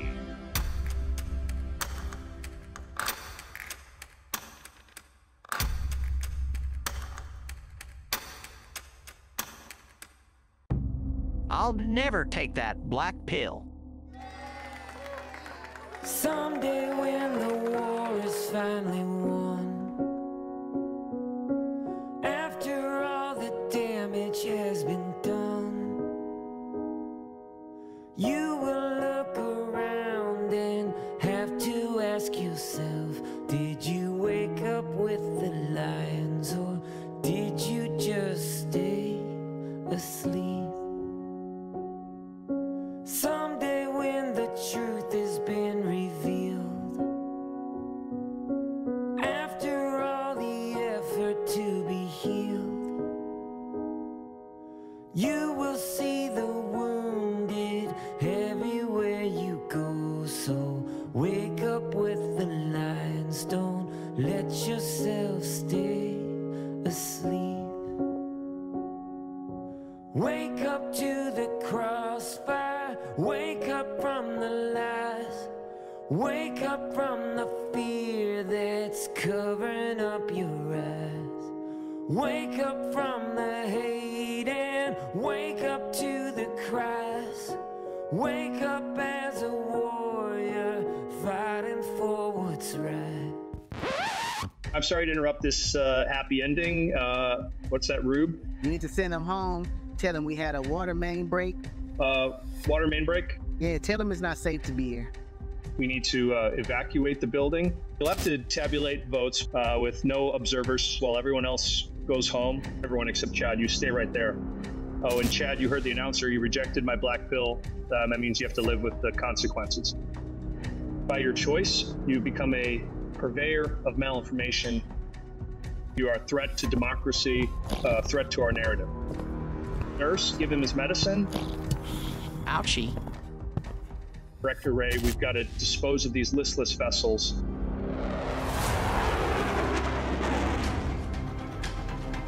Take the professor far, far away from here. And we need you to put Chad with the other domestic terrorists and insurrectionists.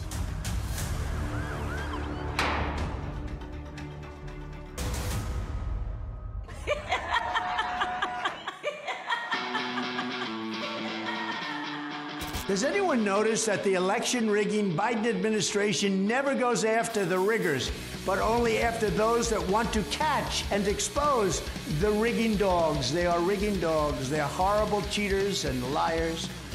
And to get calls all hours of the night and have to constantly look over your shoulder every time you get off a plane or into a neighbor. Push me.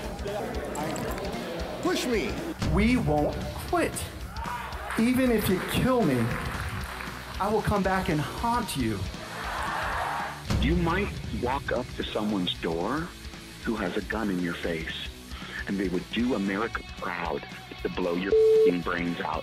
They will never shut me up. They'll have to kill me first. I have not yet begun to fight. The FBI came after me and took my phone and surrounded me at a Hardee's. If you arrest me, I can call my lawyer. But if you don't arrest me, I can't call my lawyer and you can steal my livelihood here? Eric Coomer did this directly to me, and I made one statement about him. Didn't say nothing for a whole year. Then you guys come up and serve me papers in Colorado. When you say lumpy pillows, now you're in. You got that? They sued my pillow under the premise that I'm doing this to representing my pillow to make money for my pillow. As I'm getting canceled every day, retailers, shopping channels, just getting destroyed. This is a big lie. You're a lying lawyer. You're an evil, evil man. What exactly did you do wrong to be treated like a dangerous criminal by your government that you pay for? Well, we don't know because the warrant doesn't say. What we're considering here, how to rewrite this so it's not going to throw us all in jail. Who's threatening you with jail time? That's our point. I vote aye under duress. I found out today that I have no choice but to vote aye or I'll be arrested and charged with a felony. Former advisor Peter Navarro is at this hour in federal custody and about to make a court appearance. Already facing a dizzying crossroads of nearly unprecedented legal and political challenges, Donald Trump's trail of criminal indictments has grown longer. The Georgia case marking the fourth indictment of the ex-president since the end of March. Over the last few days, we have seen mugshots released as the 19 defendants in the Fulton County case have started turning themselves in for booking. We have never before had a mugshot of a United States president, current or former, but now we do. While today we are announcing charges against these 16 defendants, this remains an ongoing investigation, and our department has not ruled out potential charges against additional defendants. I look forward to presenting the evidence in court and to a swift, speedy, and deliberate resolution that best serves the interests of justice. I'm letting you know that as we get close to the end here, I would much rather treat your Mr. Lindbergh as a witness as opposed to a suspect. I find it a bit offensive that you would think that this whole thing for me is politically motivated. Jeff Lindbergh served this country for 31 years with the highest national security clearances. So yeah, you can be offended, but I know the man, and I know what you guys are putting him through. Jake, can you hear me? Yes, Professor. Good morning, brother. Hey, how are you doing? Just trying to maintain the resolve around here and keep everybody moving forward with hope in their hearts. So I've been detained indefinitely, nearly 3 years into my incarceration, waiting for a trial. And now they have started to arrest my star witnesses. You have 1 minute remaining. You know, like baton death march that's out of the unit. And I got thrown up against the wall, punched in the gut. It was an act of psychological warfare that you do to prisoners of war. We didn't know where we were going, why they were moving us. It was like the crack of dawn. Thank you for using Global Telling. Global Telling.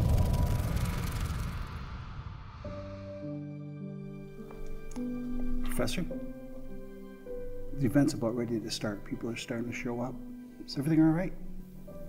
Yeah, I'm fine. I was just daydreaming. I'm ready to start whenever you are. All right, thanks. Thanks. America, have you awakened? Do you see the new slave trade, where the slaver's whip was relinquished in favor of a computer program that can achieve the same outcome? Or the use of pain to silence a man's voice was merely replaced by distractions and an obsession with comfort and pleasure?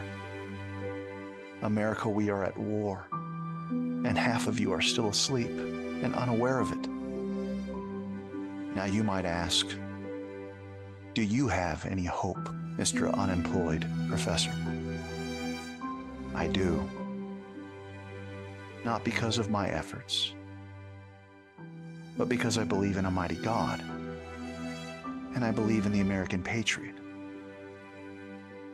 So while our country is led by oath breakers, remind yourself that God is the ultimate covenant keeper. So here's where I end my small part in this very large drama. I offer these words of counsel.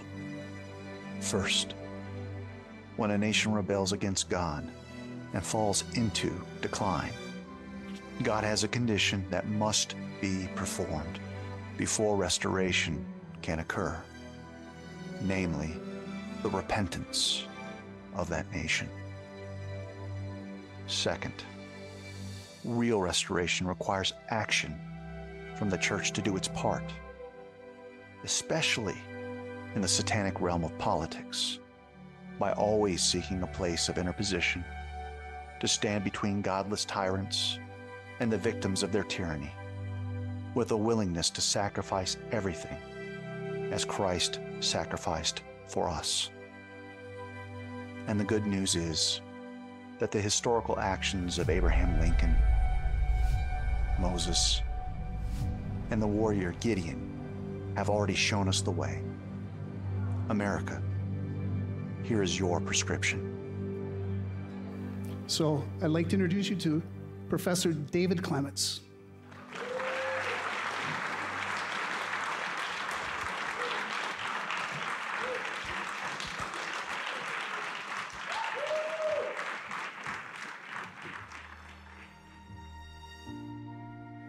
If my people, who are called by my name, humble themselves and pray and seek my face and turn from their wicked ways, then I will hear from heaven and will forgive their sin and heal their land.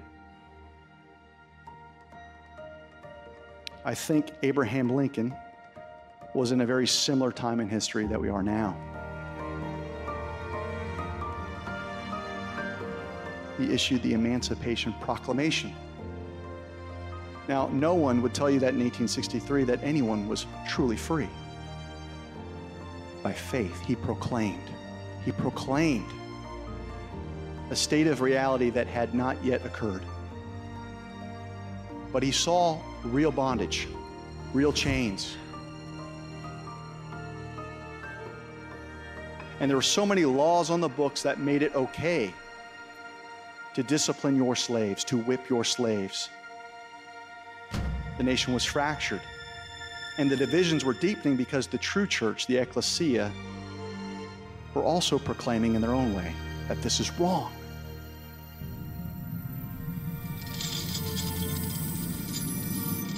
They took a step forward. They kept taking steps forward until we hit an inflection point, a crisis that led us to war. So 4 months later, a lesser-known proclamation went out from Lincoln. It was a day of national repentance, of prayer, of fasting, of humiliation, a day of humility. A lot of people don't know that that was one of the proclamations, but just 18 months later, after that proclamation, and a national leader kept the covenant, God moved swiftly, and a miraculous vote was achieved just 18 months later, which led to the abolishment of slavery. And unfortunately, sleepy Joe Biden can't make this work because he's not legitimate. He's a usurper. So I'm going to ask you all to pray and call on those that were robbed of their rightful places because of inaccurate weights and measures, because of divers weights being applied to the scales of justice, that you pray, reach out to them any way that you can, and call them to set forth a day of national repentance. That means, yes, Donald Trump needs to be called. for this very, very specific, solemn occasion. But if he does, and if we follow through as a nation, you're going to see something that you've never seen before. Victory. Real victory. Not the fake thing that we've been seeing over the past 30 years. The veil's been torn. We see just how demonic our culture is. We see it. And now that we see it, and now that we see the chains, we see the machines, they see what we're doing to our children. Many of you are hopeless. Do not be hopeless. Just meet God's conditions. So I pray for that day where we have soon a national call for repentance. Now, this might be a controversial statement for some of you, but God is not in control. God is sovereign. But if God exercised his control right now, in this moment, in this season, you would not have the cheating that you're seeing, usurpers taking hold of offices. In God's infinite wisdom, he established Christ as the head of his church and believers as the body of Christ. We are the hands and feet.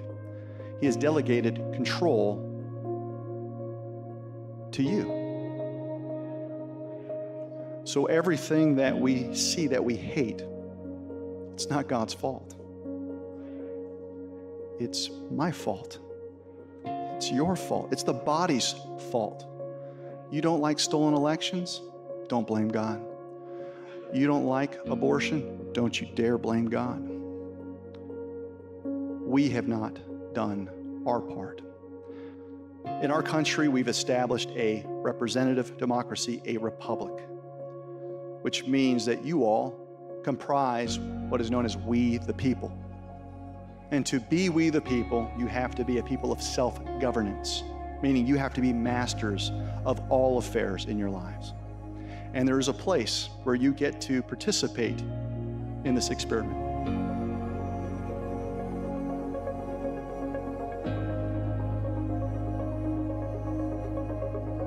Moses did not part the Red Sea. God did. But Moses was an instrument. And what did Moses do time in and time out? He showed up to this place called the gap. It's a place of interposition. It's a place where you will be hurt, where you will be slandered, where you will see lawfare if you've gotten the attention of the devil. And the devil's into the slave trade, folks. But you stand there. That's what Moses did. He knew that God had a picture of freedom, and slavery was incompatible with God's character. Pharaoh, on the other hand, believed in slavery. So Moses proclaimed to him, "Let my people go." And he had to say it more than once, because he had to keep going back and standing in front of Pharaoh. So I want you to envision yourself as many Moseses showing up and confronting many Pharaohs. Now, the good news is that God doesn't need everyone, which leads me to Gideon. Gideon had tens of thousands of warriors. They were inspired. They were ready to do battle. God said, if they see all of the might of your warriors, they're going to forget to do something, which is acknowledge me. Give me glory. So let's have a test. I want you to see how people drink water. How do your warriors drink water? Bring them to the river. Do they get down and lap the water like a dog? Or do they keep their eyes up? Do they keep situational awareness? Do they bring the water to their mouth? I can work with that kind of warrior. How many made the cut? 300. It was enough. So here, in your backyard. Almost imagine as if you're looking over a map, you've got your county. Election workers, canvassing boards, clerks that have broken their trust with you. You will surround them. Can you find 300 of God's warriors surrounding the 10 feckless usurpers to show up and proclaim truth, fight for your kids, fight for their voices, fight for your own voice, and don't do so in incremental fashion. Do not die on the altar of civility, but become an abolitionist and stay there, expose them, and see your power. 300 against 10, I like those odds. And now think of 3,000 counties, 300 deep in every county, surrounding their feckless politicians. That's your red wave. It's you. You are the red wave. You are the Red Sea.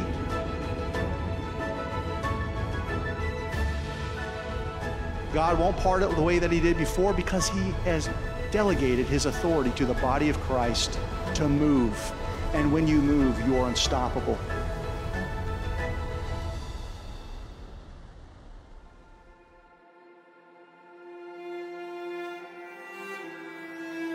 Please state your name. David Clements, slave. That's what I am to this system. And you're giving people 2 minutes to address a national crisis. I'm going to take the time because this is reporting a crime, and the law enforcement actually needs to hear this. 70% of your constituents believe these issues are rigged. Sir, you're out of order. I'm not out of order. You're out of order. He finished an hour. He finished. Next speaker, please. Next speaker. Next speaker, please. I'm the next speaker. I'm going to render my time. We don't transfer time here. How many folks here will afford me more time? He's got about 30 minutes, I'd say. You are violating my civil rights. You are resisting. I'm not resisting. I'm just strong.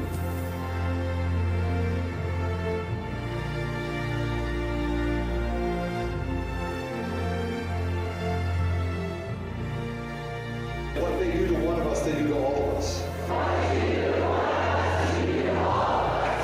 Stand with the tyrants or stand with the people. This is a battle of good and evil. You can sit as lords over us. And I hope that anybody that's running for a position in politics would get it through their heads that when they're elected, they're not gods over us. And there will come a day when you will sit before a higher judge. Every single one of us who's a poll worker right now is making fun of you. You cannot say that this went well. Those are lost votes.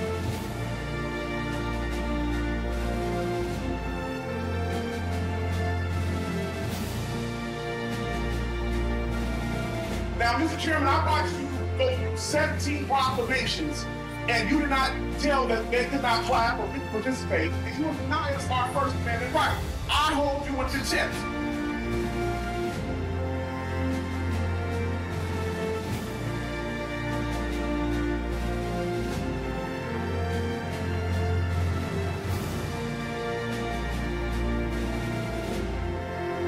I think there's coordinated efforts to make sure that certain people get elected.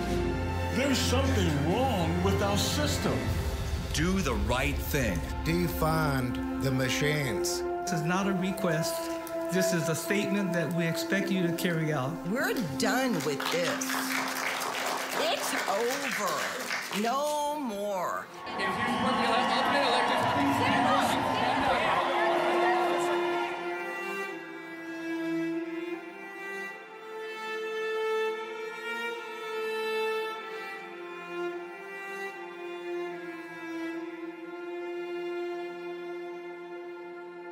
We are talking about our kids. I hear they've all resigned. I tell you what, I will freaking do whatever position you want me to do.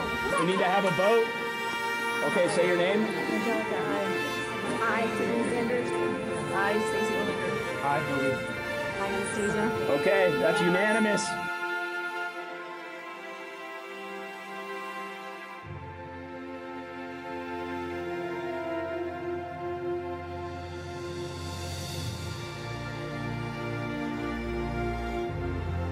I don't understand why we can't count our own ballots at our precinct level. Today, I am here to overturn the money changers table because the trust of the citizens of this county has been betrayed. Every citizen has standing to request the same.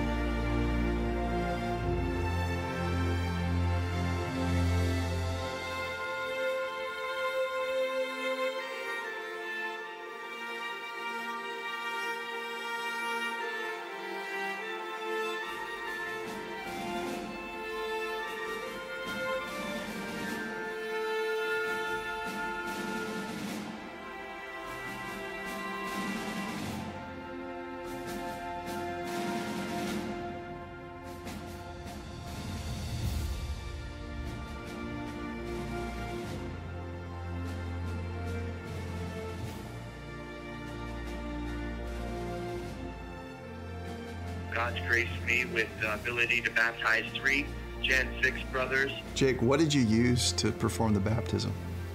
Baptisms were done with good old-fashioned sink water that's connected to the toilet. They want to give their whole heart over and hold nothing back from God. And pour the water over their head and go give them a big bear hug, and everyone claps their hands and gives them a bunch of hugs, and then they start their walk towards heaven. If Donald Trump's providential, aren't you providential? Ask yourself why you're here. We are transferring power from Washington, D.C., and giving it back to you, the people.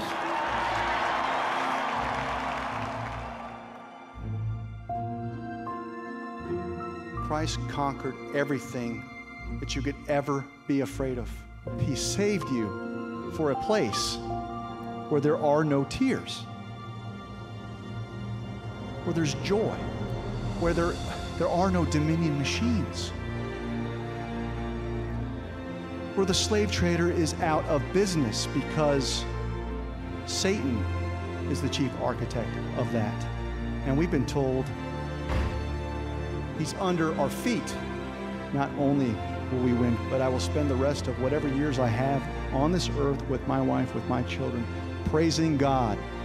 And I will do everything I can to keep the memory alive of what God did. And I will teach my son, I will teach my daughter, and I will lift them up and raise them in the Lord.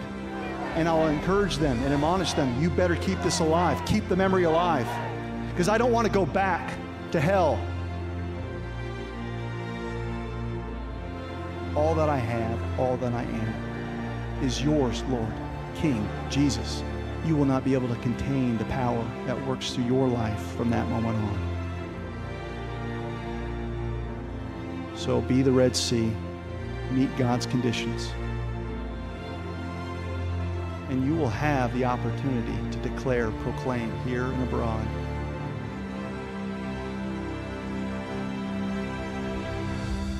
let my people go.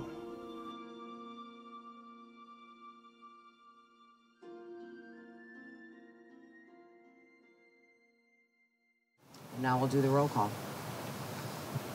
So for those lives lost on January 6th, Ashley Babbitt, Roseanne Boylan, Kevin Greason, Benjamin Phillips, and on the next day, Officer Brian Sicknick, rest in peace. For those detained, John Andrews, Daniel Ball, Thomas Ballard, Roger Bow, Joe Biggs, Aiden Billiard, Matthew Bledsoe, Kenneth Bonowitz, Tim Bonner, Nicholas Brockhoff, Larry Brock, Antoine Broadnax, Jeffrey Brown, Jeremy Brown, Alan Byerly, Daniel Caldwell, Matthew Caspel, William Cressman, Eric Christie, Lonnie Kaufman, Nolan Cook, Mason Corson, Nicholas DiCarlo, David Dempsey, Lucas Denny, Charles Donahoe, Israel Easterday, Robert Fairchild, Troy Faulkner, Brandon Fellows, Kyle Fitzsimmons, Mitchell Gardner, Robert Gieswein, James Grant, Matthew Green, Timothy Hale, Kenneth Harrelson, Joshua Haynes, Donald Hazard, Albuquerque Head, Andrew Hernandez, Brian Jackson,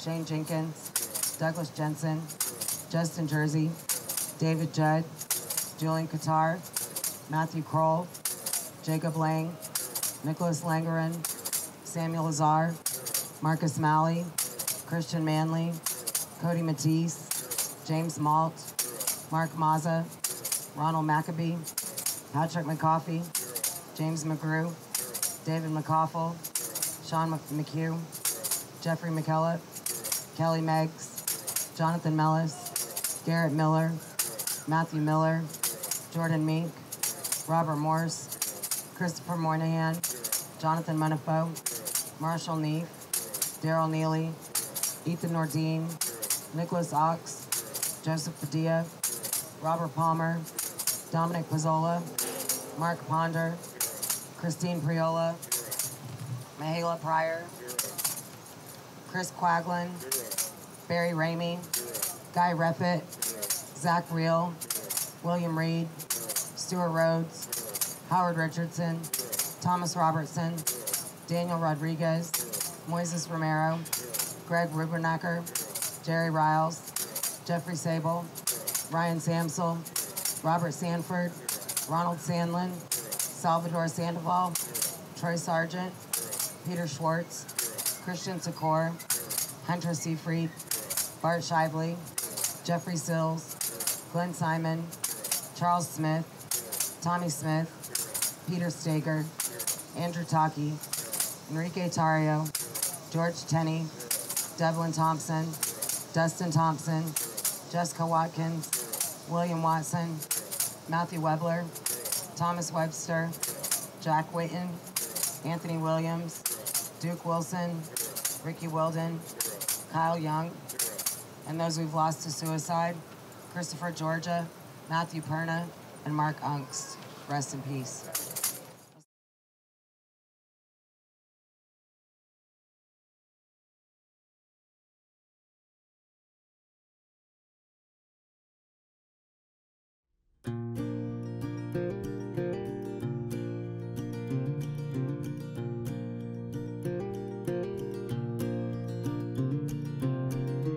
Hey Joe, where you going with that gun in your hand?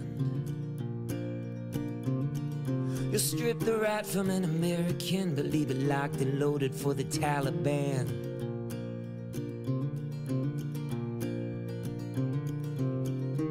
Hey Joe, where you going with that blood on your hands? I heard you say it was on the news. You're the president, the buck stops with you. Now there ain't no mommy and there ain't no dad, 'cause you wrapped them up in the American flag. 13 kids but you stopped a war, and there ain't no sense going back for more. 'Cause hey Joe, we did it, 81 million votes.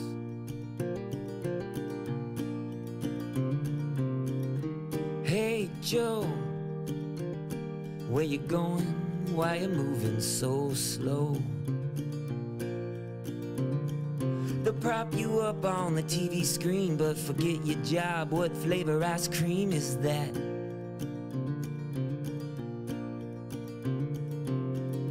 And hey Joe, where you going?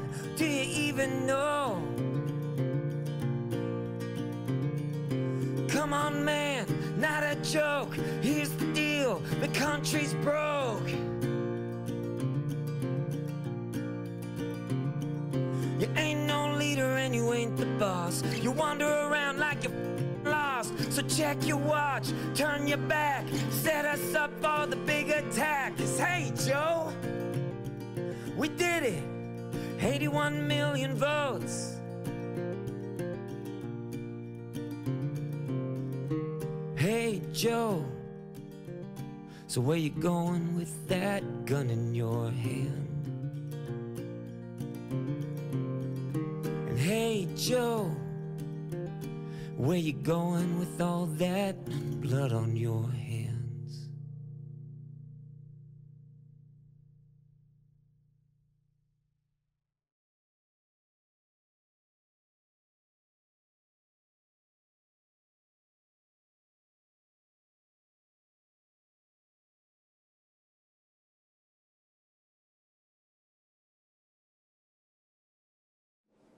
So, what do you want from all of this?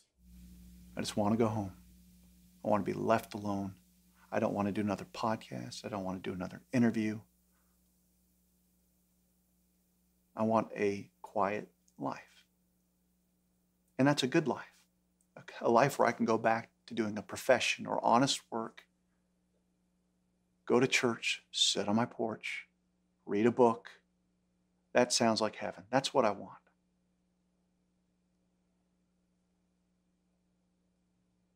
That's good enough.